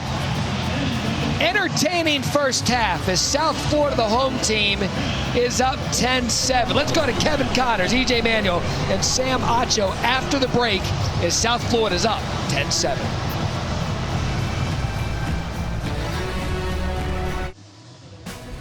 You're watching Kickoff Week, presented by Modelo. And you're watching the American Conference on ESPN as we welcome you to ESPN College Football Prime Time, presented by Liberty Mutual. We are near downtown Tampa for the opener tonight between South Florida and Boise State. And right now it's the Bulls on top 10-7 of last year's playoff darling Boise State. It was an entertaining first half. Tom Luganville and Matt Berry back with you. I say entertaining because there's a lot of that first game stuff you would expect. Sure. And you have to give South Florida credit. They've taken advantage of some Boise State miscues. Well, they've hung in there, and Boise State, to your point, has made some uncharacteristic miscues that really is not part of this program's DNA. You see this turnover first for Boise State. You look at all those black jerseys for South Florida around the football. Then you get a post-snap penalty. We've seen multiple pre-snap procedure penalties from Boise State. And then this big guy, Byron Brown, using those big, thick legs. His ability as a runner has been the difference for this offense in the first half. And if you look statistically at what's going on, another turnover for Boise State near the end of the first half, they've really dominated in every statistical category. Yep. But the only one that matters right now is the score. And Maddox Madsen, that veteran quarterback, down 10-7. We're going to see Byron Brown and the South Florida offense first, as they just ran a play at the end of the half, lived to lead another day. As we begin the third quarter here in Tampa, we check in with Harry.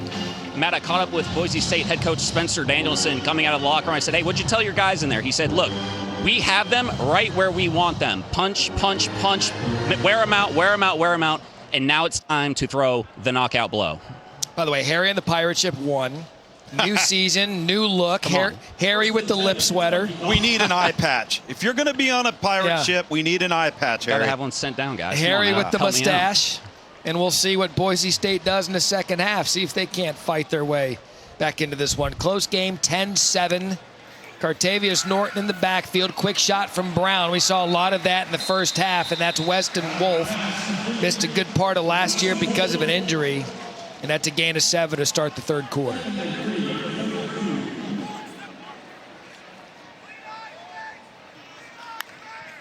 Empty backfield, designed run. Brown recognized it immediately, as did Boise State's defense. He was able to make something out of nothing there. Jake Ripp right there, and a gain of 2. That Jake Ripp ends up making the play, but Jaden Virgil Morgan ends up missing the play in the backfield. Would have been a loss of about 3 yards. So now 3rd and short. And right up the middle, it'll be a first down for the Bulls. That was Notriani. And Norton, as we have an injured. And that's Marco Notriani who made the tackle.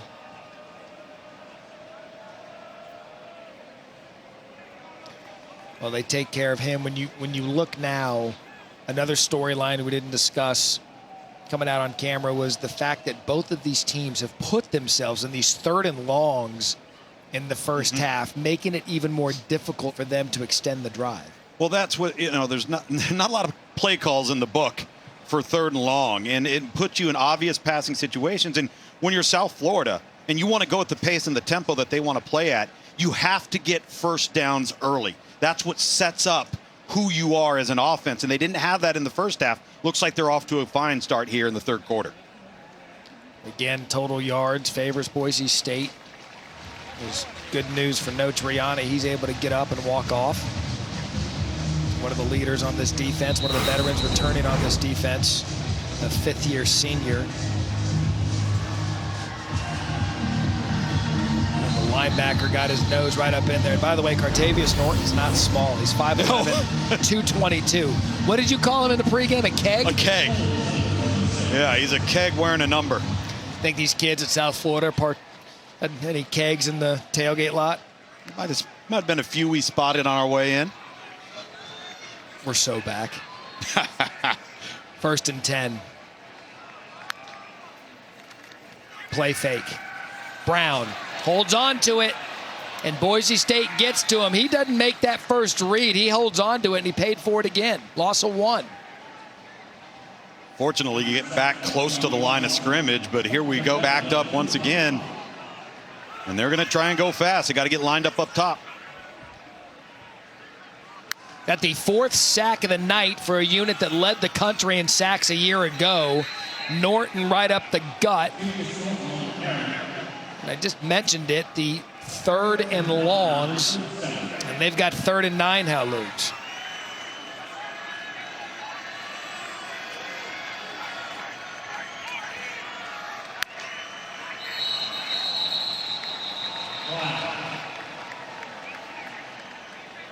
Going to be on the center, and Cole Best. They want disconcerting signals, though, or sounds. You can see Byron pointing at the official.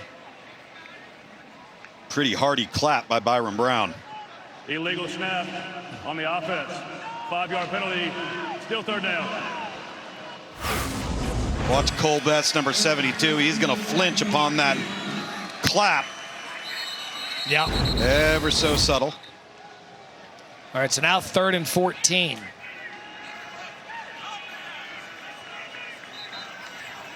Alex Golis, head coach at South Florida, going, guys, we're going backwards. And really the story of the first half is bled into the second half. So you see 4 receivers top of your screen, bunch formation. As Weston Wolf motions to the other side, the quick screen over the middle. That's Singleton trying to get some yards back, not going to be enough, and Boise State's defense going to do their job as Banks brings him down after 8.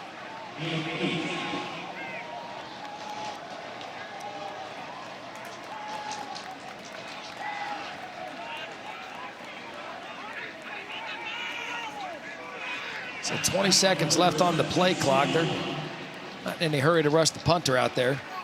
Sherrod's going to situate around his 10-yard line. Chase Leon to punt.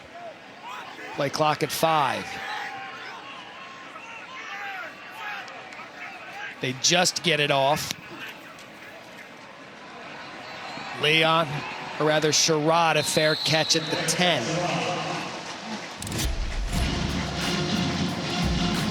So one of the storylines going in, or actually the storyline coming into this game with Boise State, is Ashton Jeanty. You look at his prolific season a year ago. That is what they have to replace, and you're not going to do that with one player.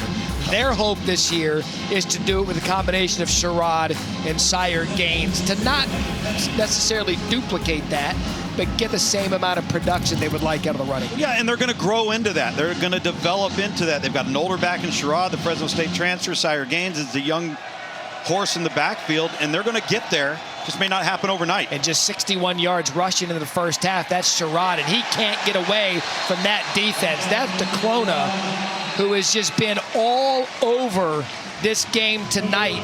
The transfer from Wisconsin, they told us he was pushing Deshaun Rucker for time, and if he keeps playing like this, he's not leaving the field. Well, he's done a fantastic job of when Boise State's tried to spill and bounce that ball to the outside.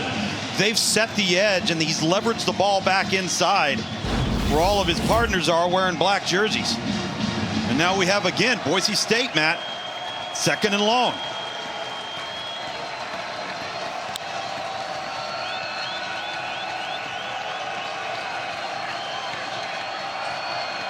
Play clock at 1. Matson gets it off. Pressured, sacked. Rico Watson.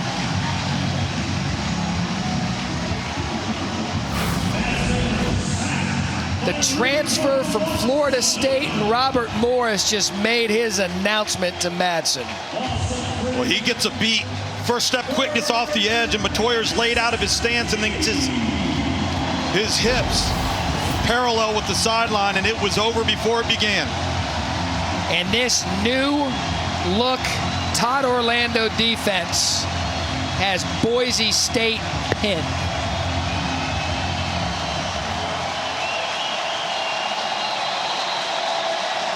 And that's a flag.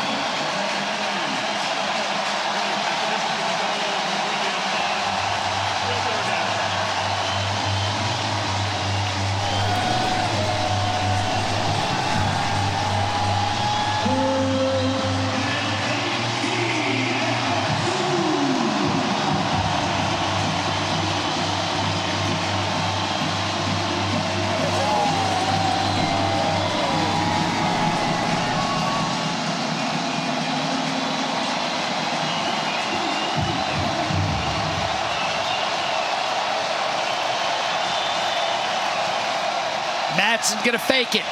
He's going to take a shot upfield, and that's going to go right to the sideline and out of bounds. Intended for Chris Marshall. James Chenault on the coverage. The 5th pre-snap penalty of the game for Boise State. It's been the story, and now they're punting out of their own end zone. And really the first time the crowd's really gotten involved and affected the Boise State offense. And if Maddox Madsen could have kept that ball in bounds to the 6'3" Chris Marshall, he's got a chance for a 50-50 ball completion and a fresh set of downs. There is no space for error for the punter. He's just going to quick hit it. One step and kick. And all things considered, ball bounces out at the 49-yard line. And a punt of 47. So Doyle gets the punt off. South Florida's defense stepped up. We'll see what their offense can do when we return.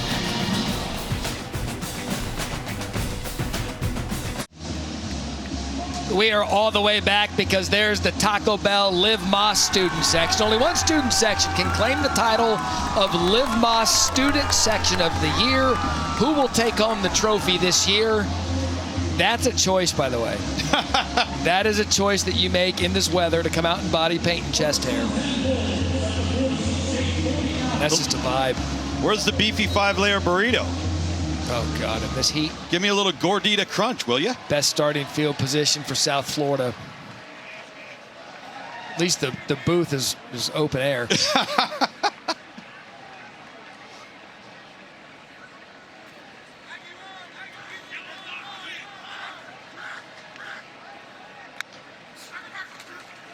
Brown.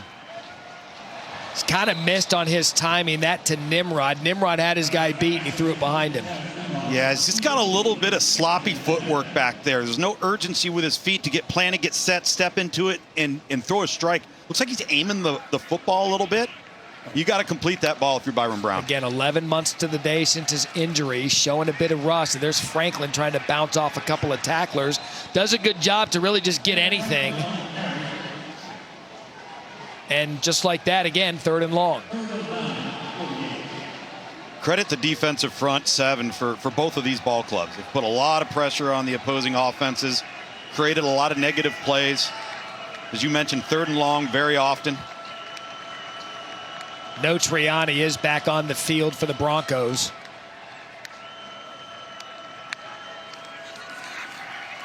Brown had plenty of time, goes back to the other side, gets something. And now you wondered with the gain of 3, bringing up a 4th and 6. Kind of in no man's land. I know they've got a Grammatica kicking for him, but even that seems a bit. Oh, you got to punt this, and the reason why you punt it is you play field position because your defense playing lights out right now. They're owning the line of scrimmage versus Boise State, who's used to being able to really just lean on people, create gaps, create big runs, 3rd and 2nd and short. That's not been the case tonight. Rely on this defense if you're Alex Golish. You just wonder who's going to break through at some point. Fake! He's got him! What a call! Singleton! Bowles! Touchdown!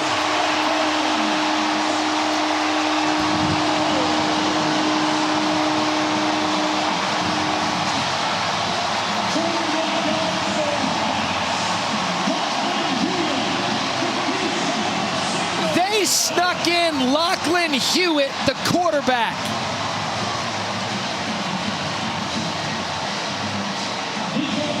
Unbelievable.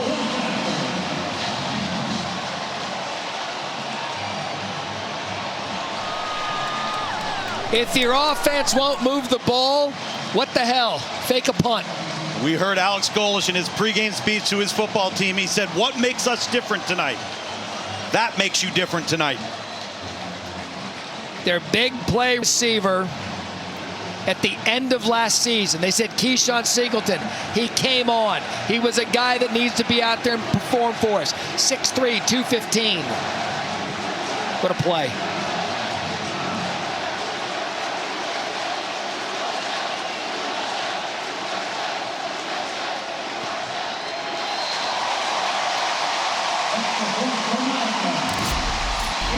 Lachlan Hewlett, they told us before the game they're excited about his future at quarterback. You just saw why. A fake punt to Singleton. And we are running with the Bulls in Tampa. They've got 25 on the ropes. 17-7 in the third.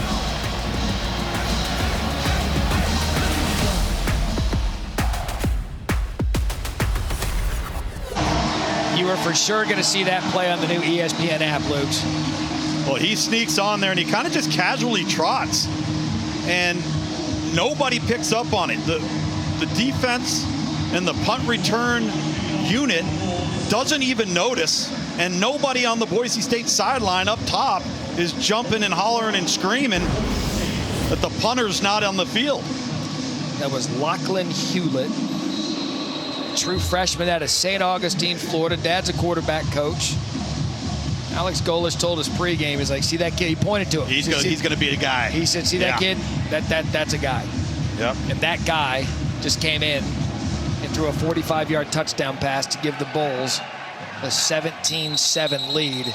And it's really remarkable when you consider how both offenses have kind of been stuck in some quicksand, and there really hasn't been much.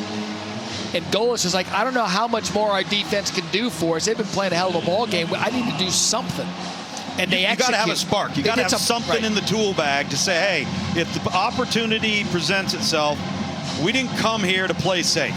You're at home up against the premier group of 5 program over the course of the last 25 years of college football. Now let's see if the Broncos have an answer. The last 4 drives, 3 punts and a turnover. Dylan Riley's going to get his turn in the backfield. Matson's going to play fake, roll out. Execution there to Ben Ford. Faked it left, booted right. Going to mark him just short of the first down. Jonas DeClona again making plays, this time not in run support, coming up and making a tackle after the catch. Rushing game of the Broncos that they've been noted for in their entire program history, just 54 rushing yards on the night. 10-plus games a year ago of 220-plus yards rushing. And that'll be good enough for a first down on 2nd and 1.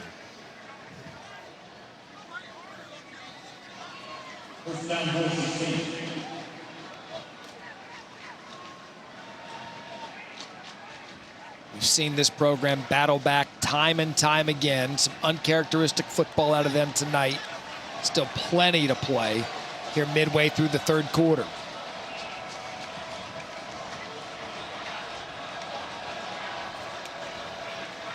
Another play fake.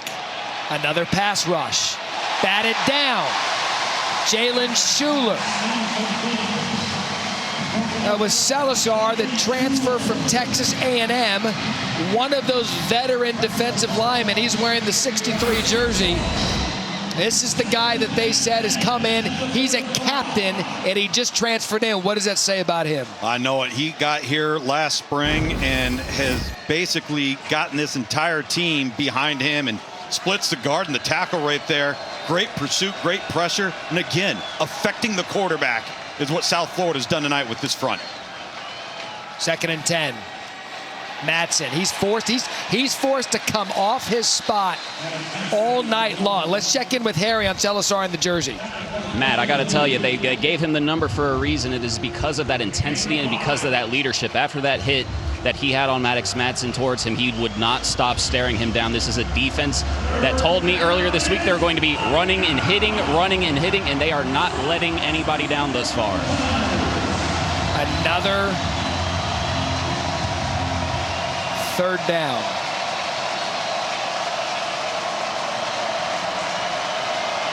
The 63 journey honors the legacy of Leroy Selman.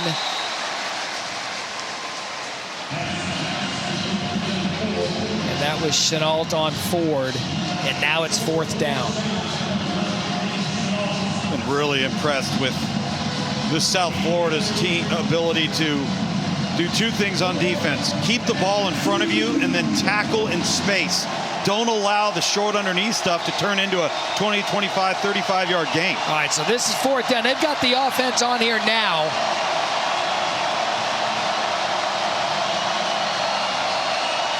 They're going to run the play. Madsen, nowhere to go.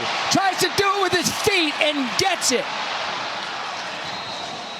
Maddox Madsen was dead to rights until he cut back and got 9. Sire gains a key block to spring him loose. He got away from Schuler, and that's a drive-saving play on a fourth down out of their veteran quarterback. Just an outstanding job of navigating the pocket. He wanted to throw the underneath crossing route. It's not there. Has a feel for the walls closing in, and then understands what he's got to do to move the chains. Huge play for the Broncos. Another play action pass. Plenty of time. Dumps it down to Gaines. There's a gain of 6. And an injured player for South Florida. That's Devin Lee, the transfer from Vanderbilt.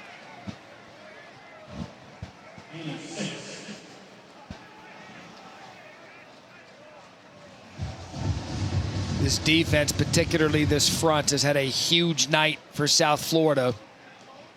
And he was one of the key additions out of the transfer portal for the Bulls. We're going to step aside, let them tend to lead. We'll be back in a moment.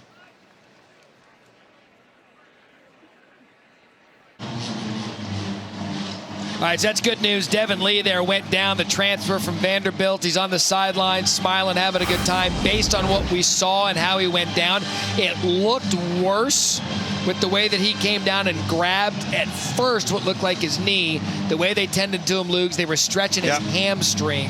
So we believe he's down there with a cramp. He is back up and looks as if he's ready to go back in the game, as Trayvon Mitchell replaces him for now. 2nd and 5.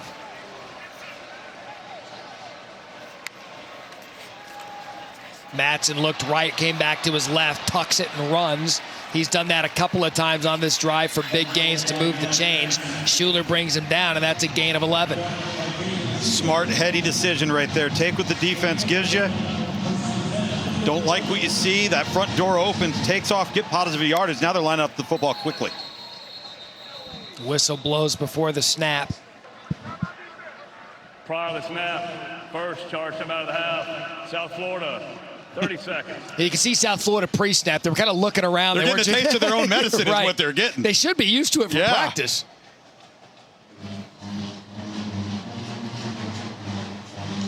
And remember, this drive continued after a fourth down conversion.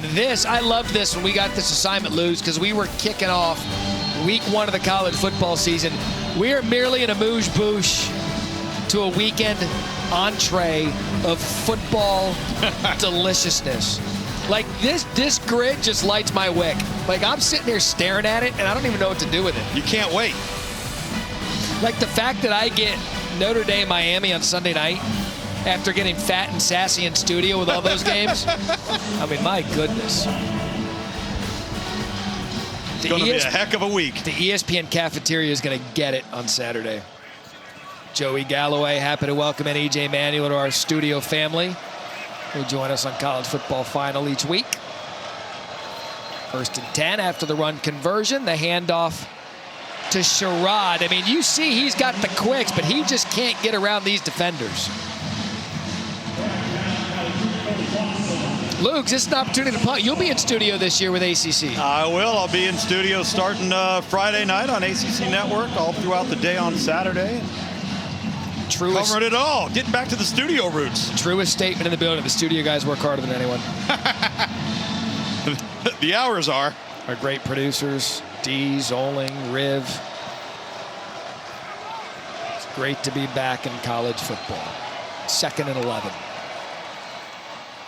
See, there's Sherrod's quick. When he gets a crease, he'll hit it quick. He did there. There's a gain of 9 and now 3rd down. A little bit of that Idaho two-step. Man, I mean, that thing looked like it was dead to rights, potentially for a loss. He jump cuts to the right and then goes 0 to 60. His burst to and through the hole is fantastic. You know, they know him well. He had 255 all-purpose yards against Boise State in 2023 when he was at Fresno State. They figured out they should probably get him. Gains, heavy personnel, 3rd and short. They're gonna throw over the middle, caught, no, pops out incomplete. Gaskin came up and hit Wagner, and now it's 4th down.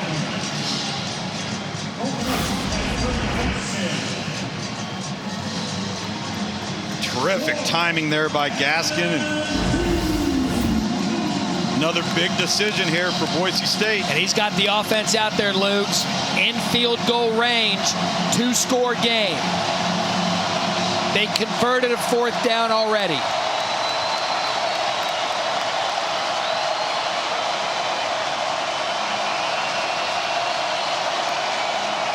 Madsen, time, behind Gaines, incomplete.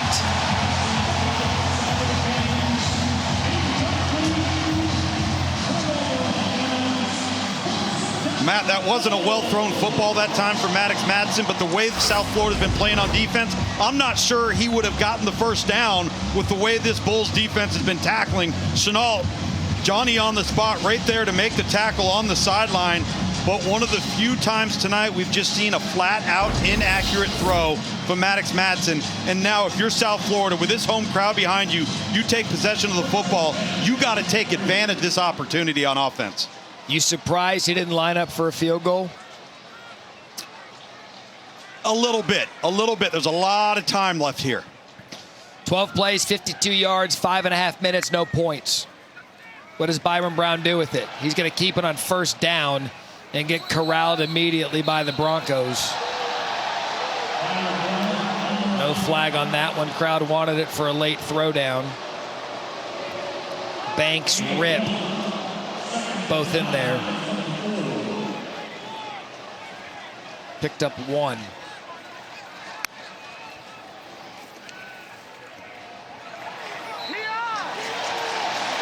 That flag was thrown late. You heard the South Florida sidelines yell PI, intended for Singleton, who had the touchdown of the fake punt. That's Jake Rip, the linebacker, 43. Pass interference, number 43, defense, sought foul, and automatic, 1st down.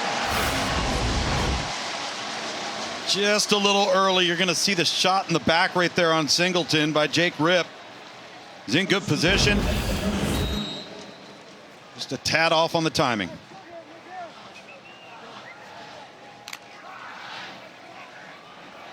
So the penalty moves the chains, 1st and 10. Alvon Isaac in the backfield. Brown's going to fake it to him. He's going to take a shot deep, looking for Nimrod. Caught!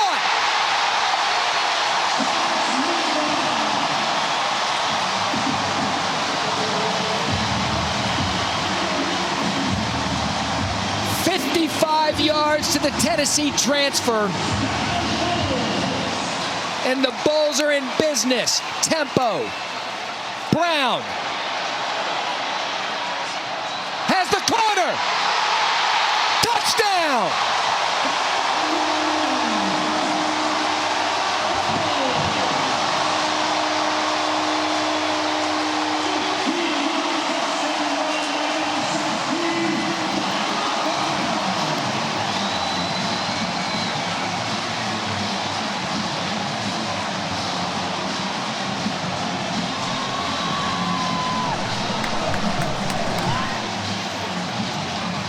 We said at the beginning of the show that a player back in 2023 in a full season had over 3,000 yards passing, over 800 yards rushing. The only other quarterback in the country to have those numbers was Jayden Daniels. He won the Heisman Trophy. Brown missed last season with an injury. Boy, has he shown up in a national spotlight in his return to college football. 24-7 South Florida over Boise State.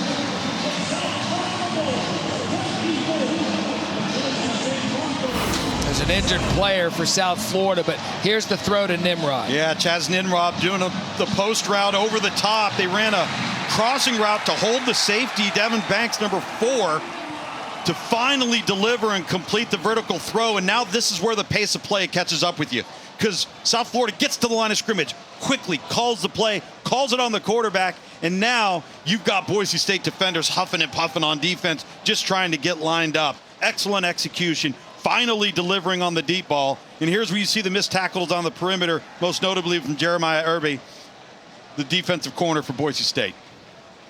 13 carries, 40 yards, 2 rushing touchdowns, 1 called back, could have 3. 12 of 19, 178 yards for the senior quarterback out of Raleigh, North Carolina, who told us as they're taking a look at Cole Skinner, the offensive lineman who was injured on the extra point. You know, when Byram sat down, and this day and age in college football leagues, when you know that there's a really talented player that plays at a smaller school, you wonder and you think, is a big school going to come in and get this guy? Is a big school going to... We sat down, we asked Byram, like, was there ever a doubt? He's like, never. No. I was here to stay because of Alex Golesh and this offense. I was never going anywhere. This is where I wanted to be. And right now, he's got his team in a good position there at the end of the third quarter. You love to see it. You love to see it. You really do. So 24-7, South Florida here at the end of the third quarter. Tom Luganville, Matt Berry with you here. Thursday Night College Football's back in a big way. So is week 1. You know, we had a sense when we were talking to Alex Golesh, we talked about these group of 5 teams that get invited to the playoff now. He believes that the talent is there for this team to go on a run. And the team that they're up on right now is the standard in group of 5. Right. Everybody's trying to model their program after Boise State with the consistency, the sustained success. It's one thing to build a program. It's a different animal to sustain it over the course of over 2 decades. And this is now year 3 for Alex Golesh. They feel like they've got a player-led football team, a player-led locker room from a leadership perspective, and they went out in the transfer portal, and you can see it here tonight. They started to really emphasize how were they going to improve in the offensive line and the defensive front, and so far so good. Early returns are positive. This game was 10-7 South Florida. They hit the fake punt. They got a 4th down stop, and then the touchdown there to flip this game to 24-7, and it happened quick. And by the way, Alex Golesh, 13-0 as the head coach here at South Florida when the Bulls are leading after 3.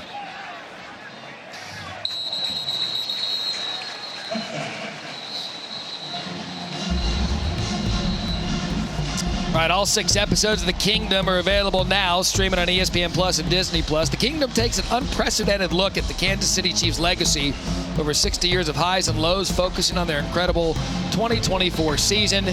And, of course, the engagement heard around the world. Oh, here we go. The engagement heard around the world.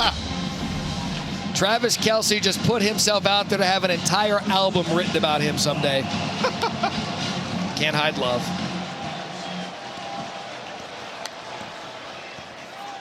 First down, Madsen out of the pocket, rolls right, throws right, completion to Latrell Caples, who's been quiet tonight. They're going to need him here in the end of the third and early fourth quarter to get back in this one and a gain of 15. Little tempo now from the Broncos. To your point, they've got some urgency with this offense.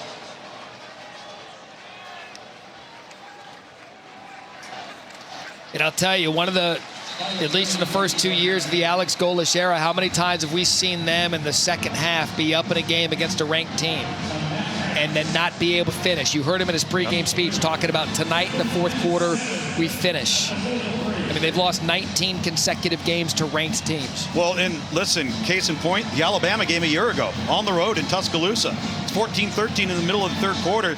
The game is there for the taking in the fourth quarter, and they haven't found a way to put the nail in the coffin and finish teams off. And he believes building this program to do that, you're going to have to learn how to win.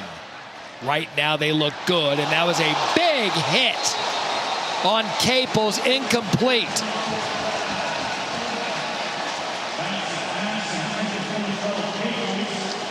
That was Ward and Harris.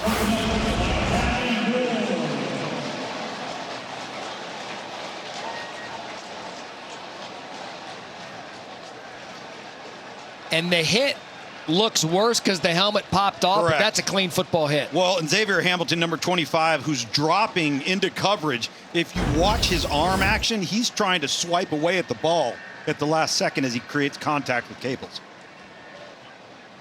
So that, again, as you see Caples, who made a big play a moment ago. In this day and age in college football, you take a look at that and everyone will target him. Sure. You saw the hat come off, but then when you look at it in the replay, it was a high-low hit, clean, no head contact. The helmet just popped off, and he's up. Really well-thrown ball into traffic there. The only spot that Maddox Madsen could have put the ball. But again, credit this South Florida defense, man. They just find a way to be in the right position to make the play tonight. Total defense last year, 118th in the country. Pass defense, 127th in the country. Rush defense, 81st in the country. The edict this offseason was find Todd Orlando some dudes. And through 3 quarters, we're seeing them. The magic wand of the transfer portal. 3rd and 8. Pressured, dropped. Mac Harris, the leader of that defense, got in Madsen's face. And at least for now, it looks like Spencer Danielson's keeping that offense out there again. Yeah, and Sire Gaines ends up busting here in pass protection. He's got to be responsible for that A-gap between the center and the guard and take that rushing linebacker. Instead, he goes to help the defensive front. And looky here. 4th down. Got to get to the line to gain, Boise State receivers. They're confused now. Yeah. The receivers didn't know where to line up, and now Danielson takes the timeout.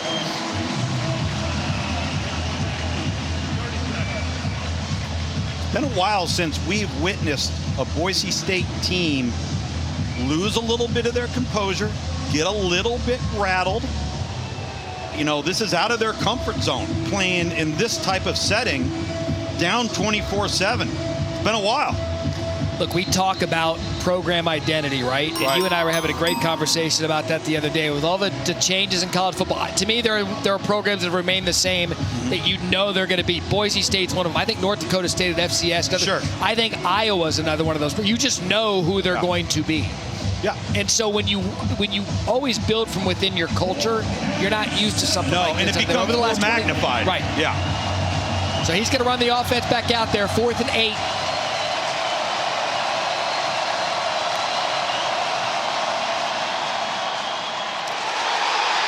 Incomplete. Rucker almost picked it off.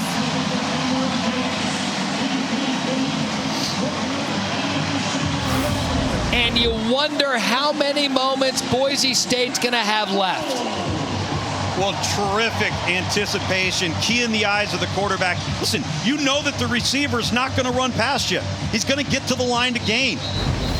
Ball intended for Cameron Bates on the out route, but he just gets flat-footed, plants, drives coming forward because he's not threatened vertically.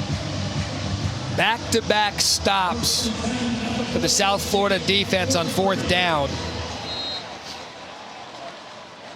And they are in control here towards the end of the 3rd quarter. That's Norton. No Triani on the tackle. When you play tempo and your defense keeps getting you off the field as South Florida does, you could see this running game of the Bulls getting close to popping one as we get late in this game. Yeah, there's no question. And look at South Florida now, just sitting. Now they're going to utilize the clock. The story locally, with their star quarterback back, They have the talent on the roster.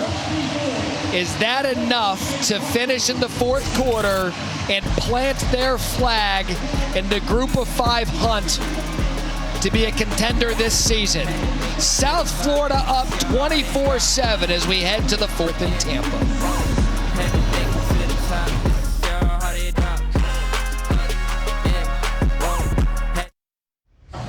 Coach, you just told your team this is what they're built for. What is that going to have to look like in order for you guys to come back in this football game? Yeah, I mean, first off, I thank Jesus in all things. No matter if things are going well or not, we got to finish, right? That we just haven't made the plays that we need to make, right? Either misalignments, communication, penalties, right?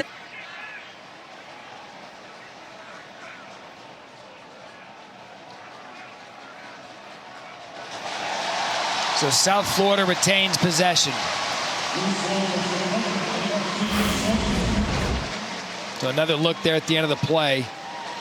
You see the ball pop out. Sure does. And there was a whole stable of Broncos there. I don't know now Norton got that back, but he did. I don't know how Jake Ripp did not. Number 43 right there in that pile. He was the first guy to pounce on the football for Boise State and doesn't come up with it. You hear coaches say it all the time, ball didn't bounce our way. And right now, it certainly is for South Florida. Brown, quick shot outside. That was Rubin. Crowd wanted a face mask. Benefield on the tackle.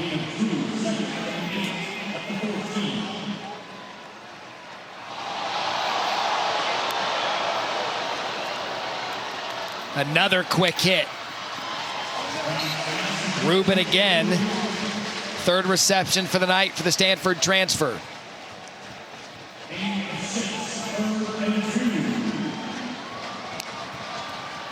Tempo.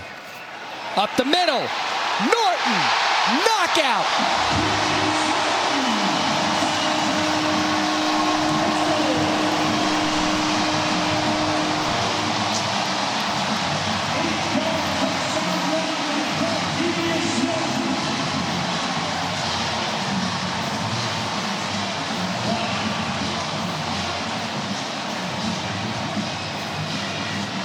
This is a full-on statement being made by South Florida.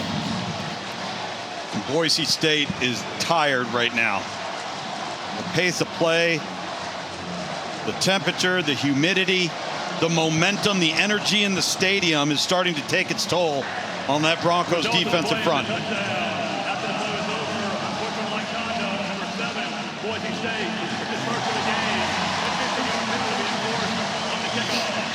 Now you're losing your cool.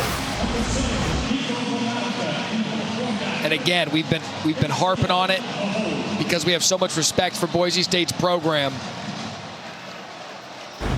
But now 31 unanswered points. You just can't do that. It was 7-0.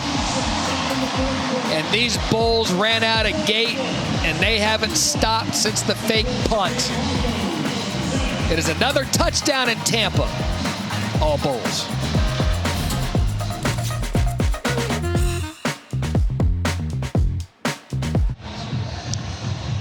You're watching ESPN College Football Primetime, presented by Liberty Mutual. You're watching my guy Gage run the camera. 31-7.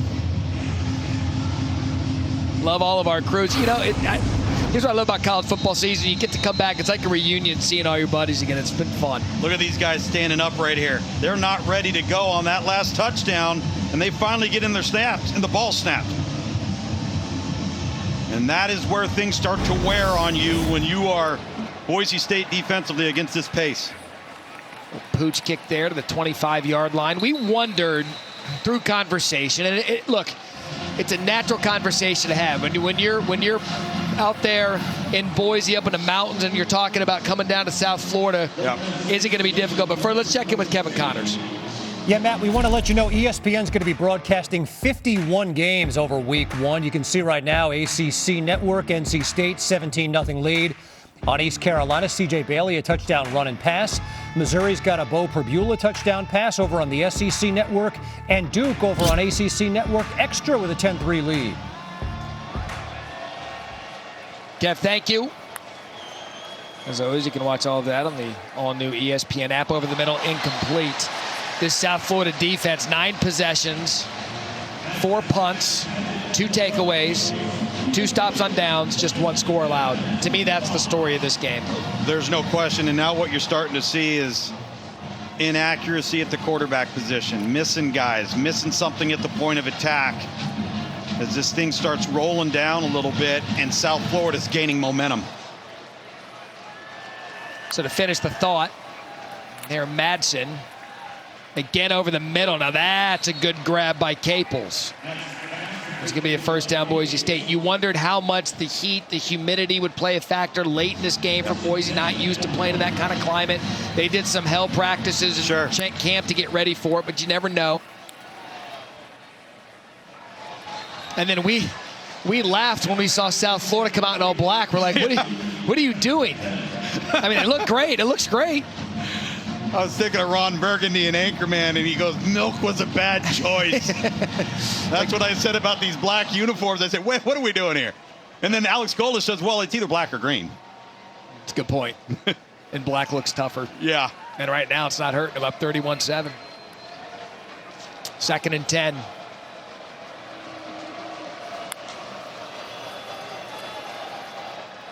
Quick shot outside. That's Lauder, the tight end. Quiet night for him. Gain of 5.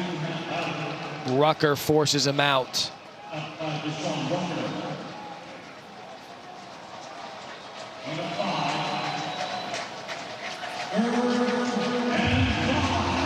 been a long time since we've seen a Group 5 versus Group of 5 matchup that involves Boise State, where it's been this lopsided and put Boise State out of their comfort zone.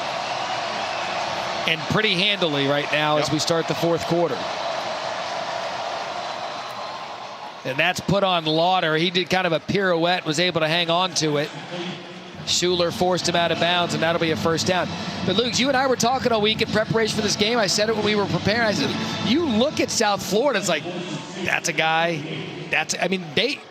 They're loaded.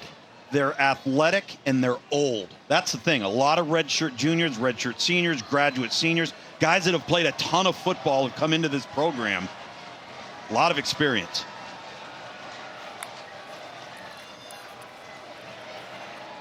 That's a good shot there from Madsen. Caught by Bates. Jarvis Lee Jr. brings him down. He popped that one over the middle for 31 yards.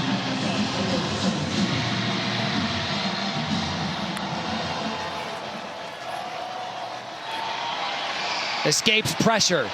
Wide open player, and he just floats it too high. Had Caples trotting into the end zone for a touchdown, and he just floated it on him. So close. You're on the move, trying to extend the play. Plenty of air on it, just a little too far.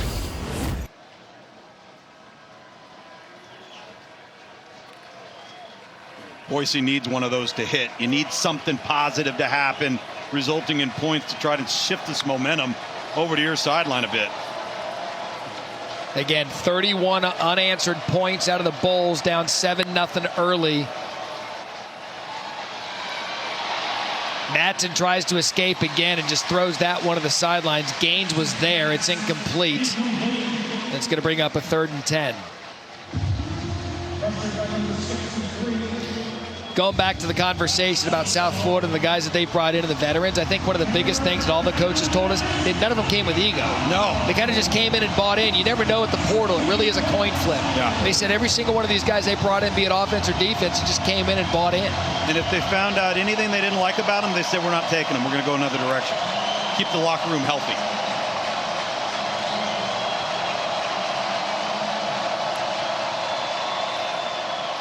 Here comes the pressure.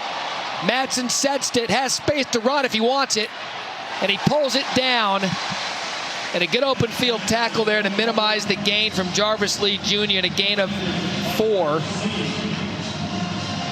It's going to bring up a 4th and 6. This is a no-brainer now to score 31-7 in the 4th quarter. No-brainer, obviously passing down. That's the other thing that's taking place here is South Florida is playing half an offense right now.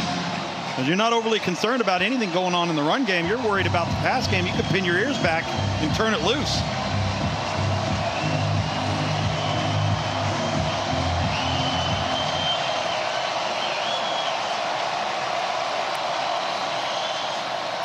Ball's out. South Florida recovers.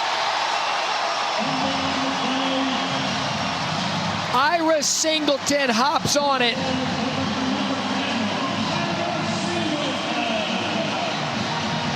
And Maddox Madsen just flat out dropped it.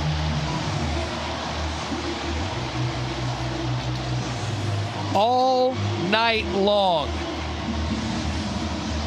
it's been Todd Orlando's defensive unit. And they are on the doorstep of snapping a 19-game losing streak to ranked teams. And that ain't no bull.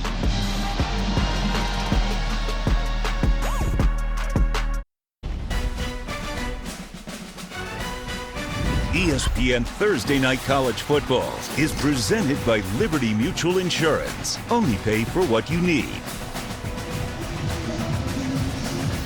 So the last time South Florida beat a ranked team in a season opener, Notre Dame. Back in 2011. Wow. You know the irony of that clip right there? I was just texting with Brady Quinn earlier tonight. Yeah. And then I show Brady Quinn losing to South Florida. I mean, can't make that up. You know, sorry, Brady. You mentioned that win versus a ranked opponent. Yeah. This South Florida program since 2017 has only had 4 wins against teams with a winning record. 4. Yeah. This could be a fuse lighting win for a program in progress in South Florida tonight. That's Franklin off the left side. He's quick. He's kind of that little scat back, 5'10", 204, came in from Oklahoma by way of UT Martin.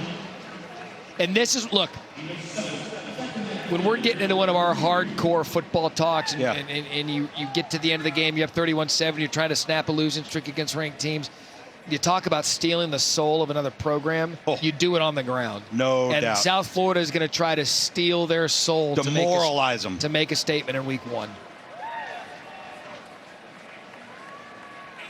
And program builders, Alex Gold, he's as candid as it gets as a head coach. And in year 3, you see the quick hit to the outside to Josh Porter. In year 3, I asked, you're all in on this one. It's like, not how it sounds. Right, correct. It's not how it sounds. He said, but what I want in year 3 is I want to show that the foundation that we've built carries itself with culture. Mm-hmm. Will that result in more wins? I don't know. But he said, if we see that coming, then I know that I'm building this thing. And in year 3 right now, back-to-back 7-6 seasons, 2 consecutive bowl wins. Well, you know you're on the right path. That's the thing. And clearly what we've seen tonight after what was a very sloppy start for South Florida on offense, and this is a team that is figuring it out. So 3rd and 5 there, right through Franklin's hands. That was some nifty ad-libbing there by Brown. Well, you just wish he could have gotten that ball down just a little bit, because if you catch that, it's another fresh set of downs, and that clock just keeps rolling. You notice how South Florida here tonight in this 4th quarter really starting to slow down. You know what freed him up tonight? The fake punt. Yeah. After the true freshman Lachlan Hewlett snuck in there and threw the fake punt, it was almost as if Byram just let it all out. Settled down. Yeah. And you started to see everything. And at that point, he'd already rushed for a touchdown, but you saw him almost be comfortable with what was going on. And now, and we hadn't talked about it early in the broadcast, but it's time to talk about South Florida's schedule. We just showed you Notre Dame the last time they got a ranked win in the season opener. That's against Notre Dame back in 2011. Well, each of these teams, South Florida and Notre Dame, they start the season against 3 ranked opponents. I mean, whoever did the scheduling, don't pick up their bar tab next time you're with them. So you got Miami, A&M, Boise State, this Boise State team. And then you've got Florida and Miami if you're South Florida. Well, keep in mind, this may be a different Boise State team by the time Notre Dame plays them. This just in. What do you got? Oh, wait, we'll go back to it. Madsen over the middle. All right. Look what we have here. Oh, boy. Time zone catching up with them. Those are some Florida Fighting Gators in attendance. And that is a mouth snore if I ever saw one. Speaking of Florida. Florida Gators hiding amongst the Broncos in the blue and orange. Wow. Taking a little nappy nap. You see Madsen kind of get up. Got a limp.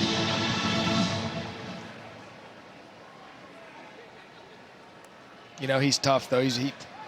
One of his trademarks that he's been counted out. He had 2 offers coming out of high school. Chip on his shoulder player. Plenty of football left to play for Boise State. He just comes up limping and then does that. Escapes the pressure, slides down for a big gain and a first down. There's no quitting him and a gain of 14. When we showed that stat line just below him there and you saw 43 pass attempts, you don't see that from Boise State very often. No, we noticed that tendency in the early part of the game. It was the first quarter. He'd already had 12 pass attempts, not many rushes for the Broncos, and you're right, it's out of character. That was a great throw and catch by Lauder. You go back to that schedule we showed with South Florida, who now has to play Miami and the University of Florida. Well, those 2 teams now are looking and eyeballing South Florida maybe a lot differently than they were 2 days ago. Something that's at stake tonight for the Broncos. They've had an 18-game streak of it having at least one 100-yard rusher. As Ben Ford drops that one, it does not appear, unless anything happens tonight, Sire Gaines has 44. That could snap an 18-game streak of having a 100-yard rusher. You're right. Florida and Miami. They're looking at the Bulls a little differently right now. And you look at their roster, they're like SEC guy, ACC guy.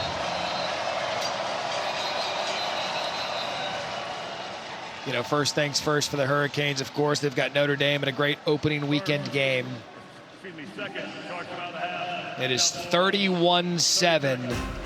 A statement being made here in Tampa. And our first of a doubleheader, week 1 of college football.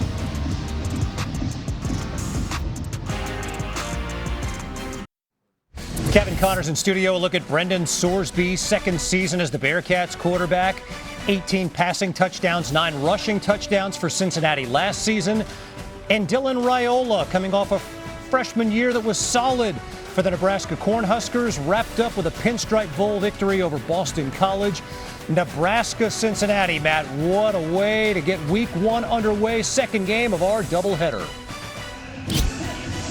Kevin Connors, I'm going to delay the suspense. We're going to be at the hotel bar watching it. And the buddy here has now told the couple she's been caught on live TV. So, we got the Denver Broncos orange and blue, Snoring the Gators orange and blue, and then the Boise State orange and blue all in one section. Who knew orange and blue was the way to go?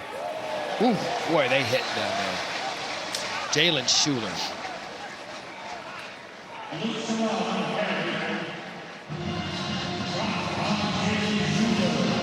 You know, you always wonder when you get into these meetings and you really start digging into a team, especially in a season opener where, as you said, nowadays in college football, you just the roster turnover. Yeah. You always wonder if the narrative's going to fit the story, the production, and what you see. Yeah. 4th and 3.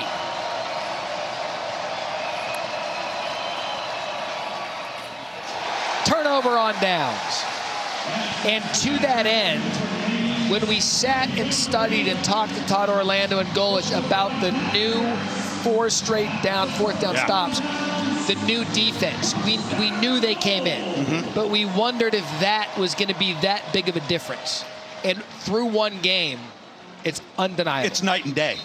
It's night and day.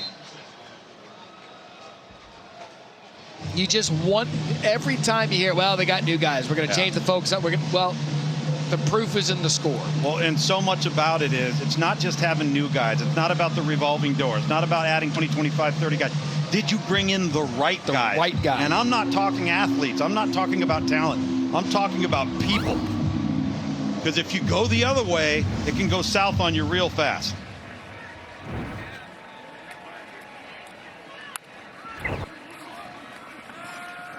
Oh, that is right up the gut. I talked about breaking a big one. There goes Isaac.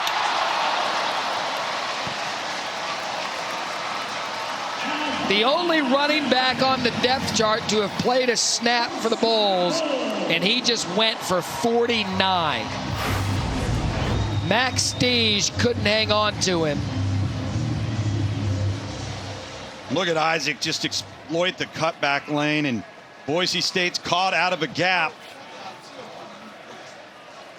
And then it's a foot race. Oh, as a responsible broadcaster, I feel as though I owe, when you make an error here on 1st and 10, Byron Brown going to keep it. Wisely goes down. It was not my guy Brady Quinn in the Notre Dame uniform earlier. It was the one and only Dane Christ. 2011, last time South Florida won a season opener against a ranked team. So, Quinn, you're off the hook. The win still stands, nonetheless. It was still Notre Dame helmet wearing a number 10. See that smart, heady play right there by Byron Brown? You're going to go ahead and keep it. What do? You don't go lead into somebody. You don't go out of bounds. You get down and let that clock continue to run. The shoulder lowering appears to be done for the night. Smart, heady play. Speaking of Notre Dame and their quarterback, C.J. Carr, I know you followed him extensively in the recruiting world. He's going to be a fun one to watch at Notre Dame. Hopefully get more explosive plays downfield from him in the passing game. It's a tall ask when Miami has a lot of talent coming back, and their storyline coming into their game is their quarterback situation. Sure. Which quarterback are they going to get? The one that we saw from Georgia, Carson Beck 2 years ago, or the one they saw last year? The ACC has some teams now. No, there's no question, and there's really good quarterback play. And when you look at that Notre Dame team versus Miami, if you're going to catch a team that's as talented as Notre Dame is, but they're breaking in a new quarterback, get them early, because you have the advantage if you're Miami under center right now. That's what made this game fascinating, is both teams had veteran quarterbacks coming back here on 3rd and 2 in a jumbo formation. Not jumbo enough. They're going to hold him short. Braxton Feely brings him down. There were 7 offensive linemen there, Matt, in the game for South Florida. And remember, the offensive line, both these teams came back 114 career starts for the South Florida offensive line. Their left tackle, Derek Bowman, out. It's not a season-ending injury. They hope that maybe he can come back in a few weeks, but everything is in place based on what we've seen on the depth chart and what we've seen in front of us tonight to be one of those group of 5 teams who gets a seat at the table now to make some noise.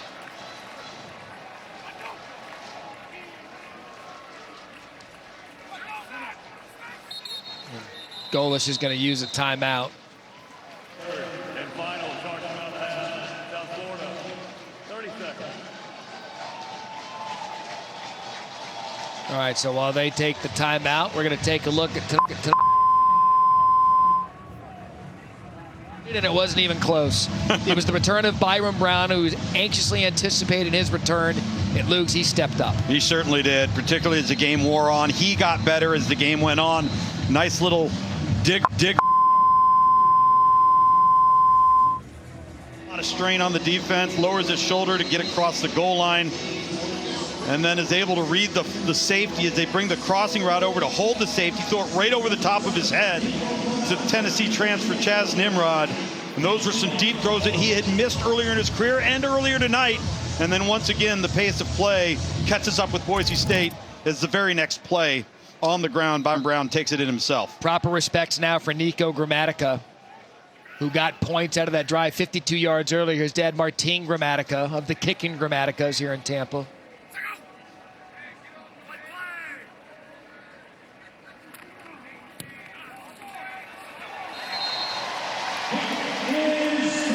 Never a doubt. Automatica.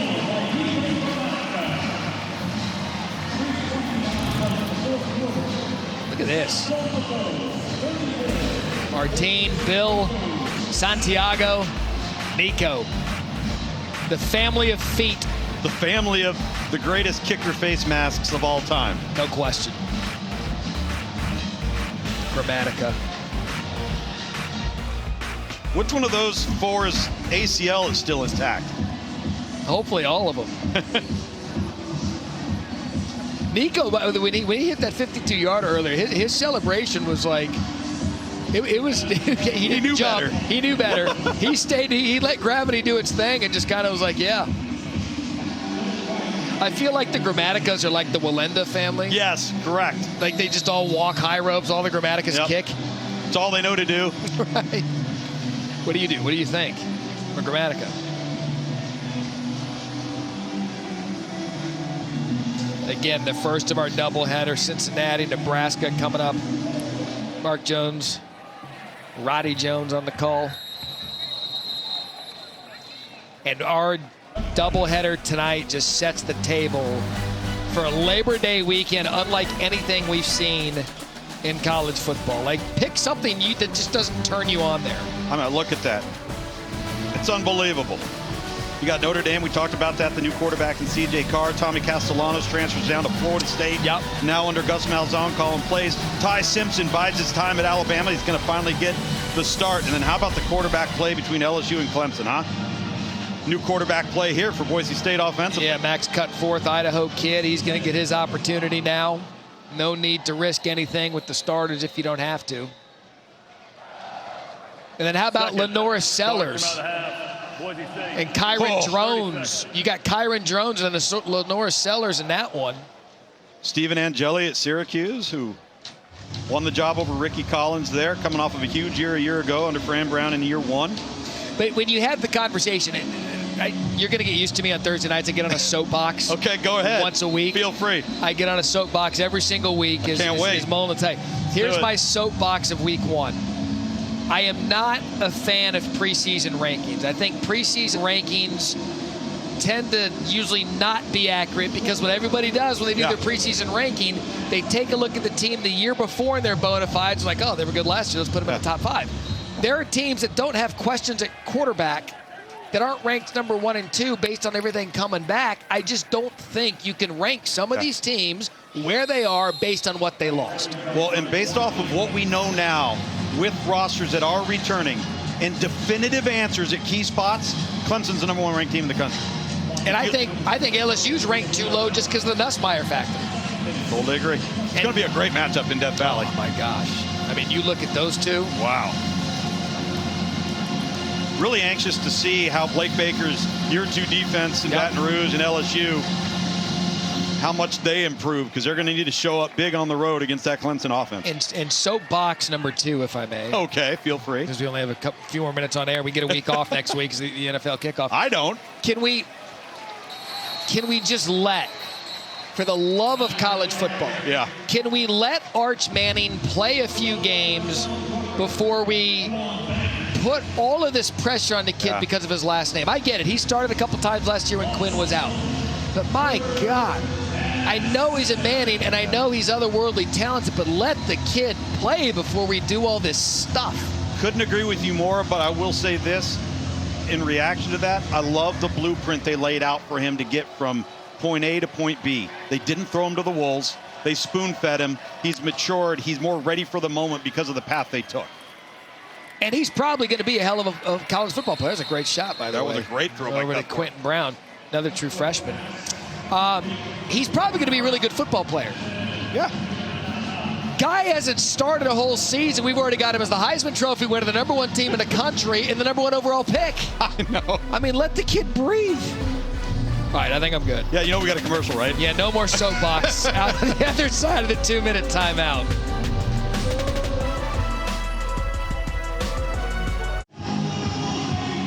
Luke, we've ID'd the turning point in the game, and it was when it was 10-7. Lachlan Hewlett here on the fake punt. Nobody notices he enters the game. Now the game is 10-7 at this point.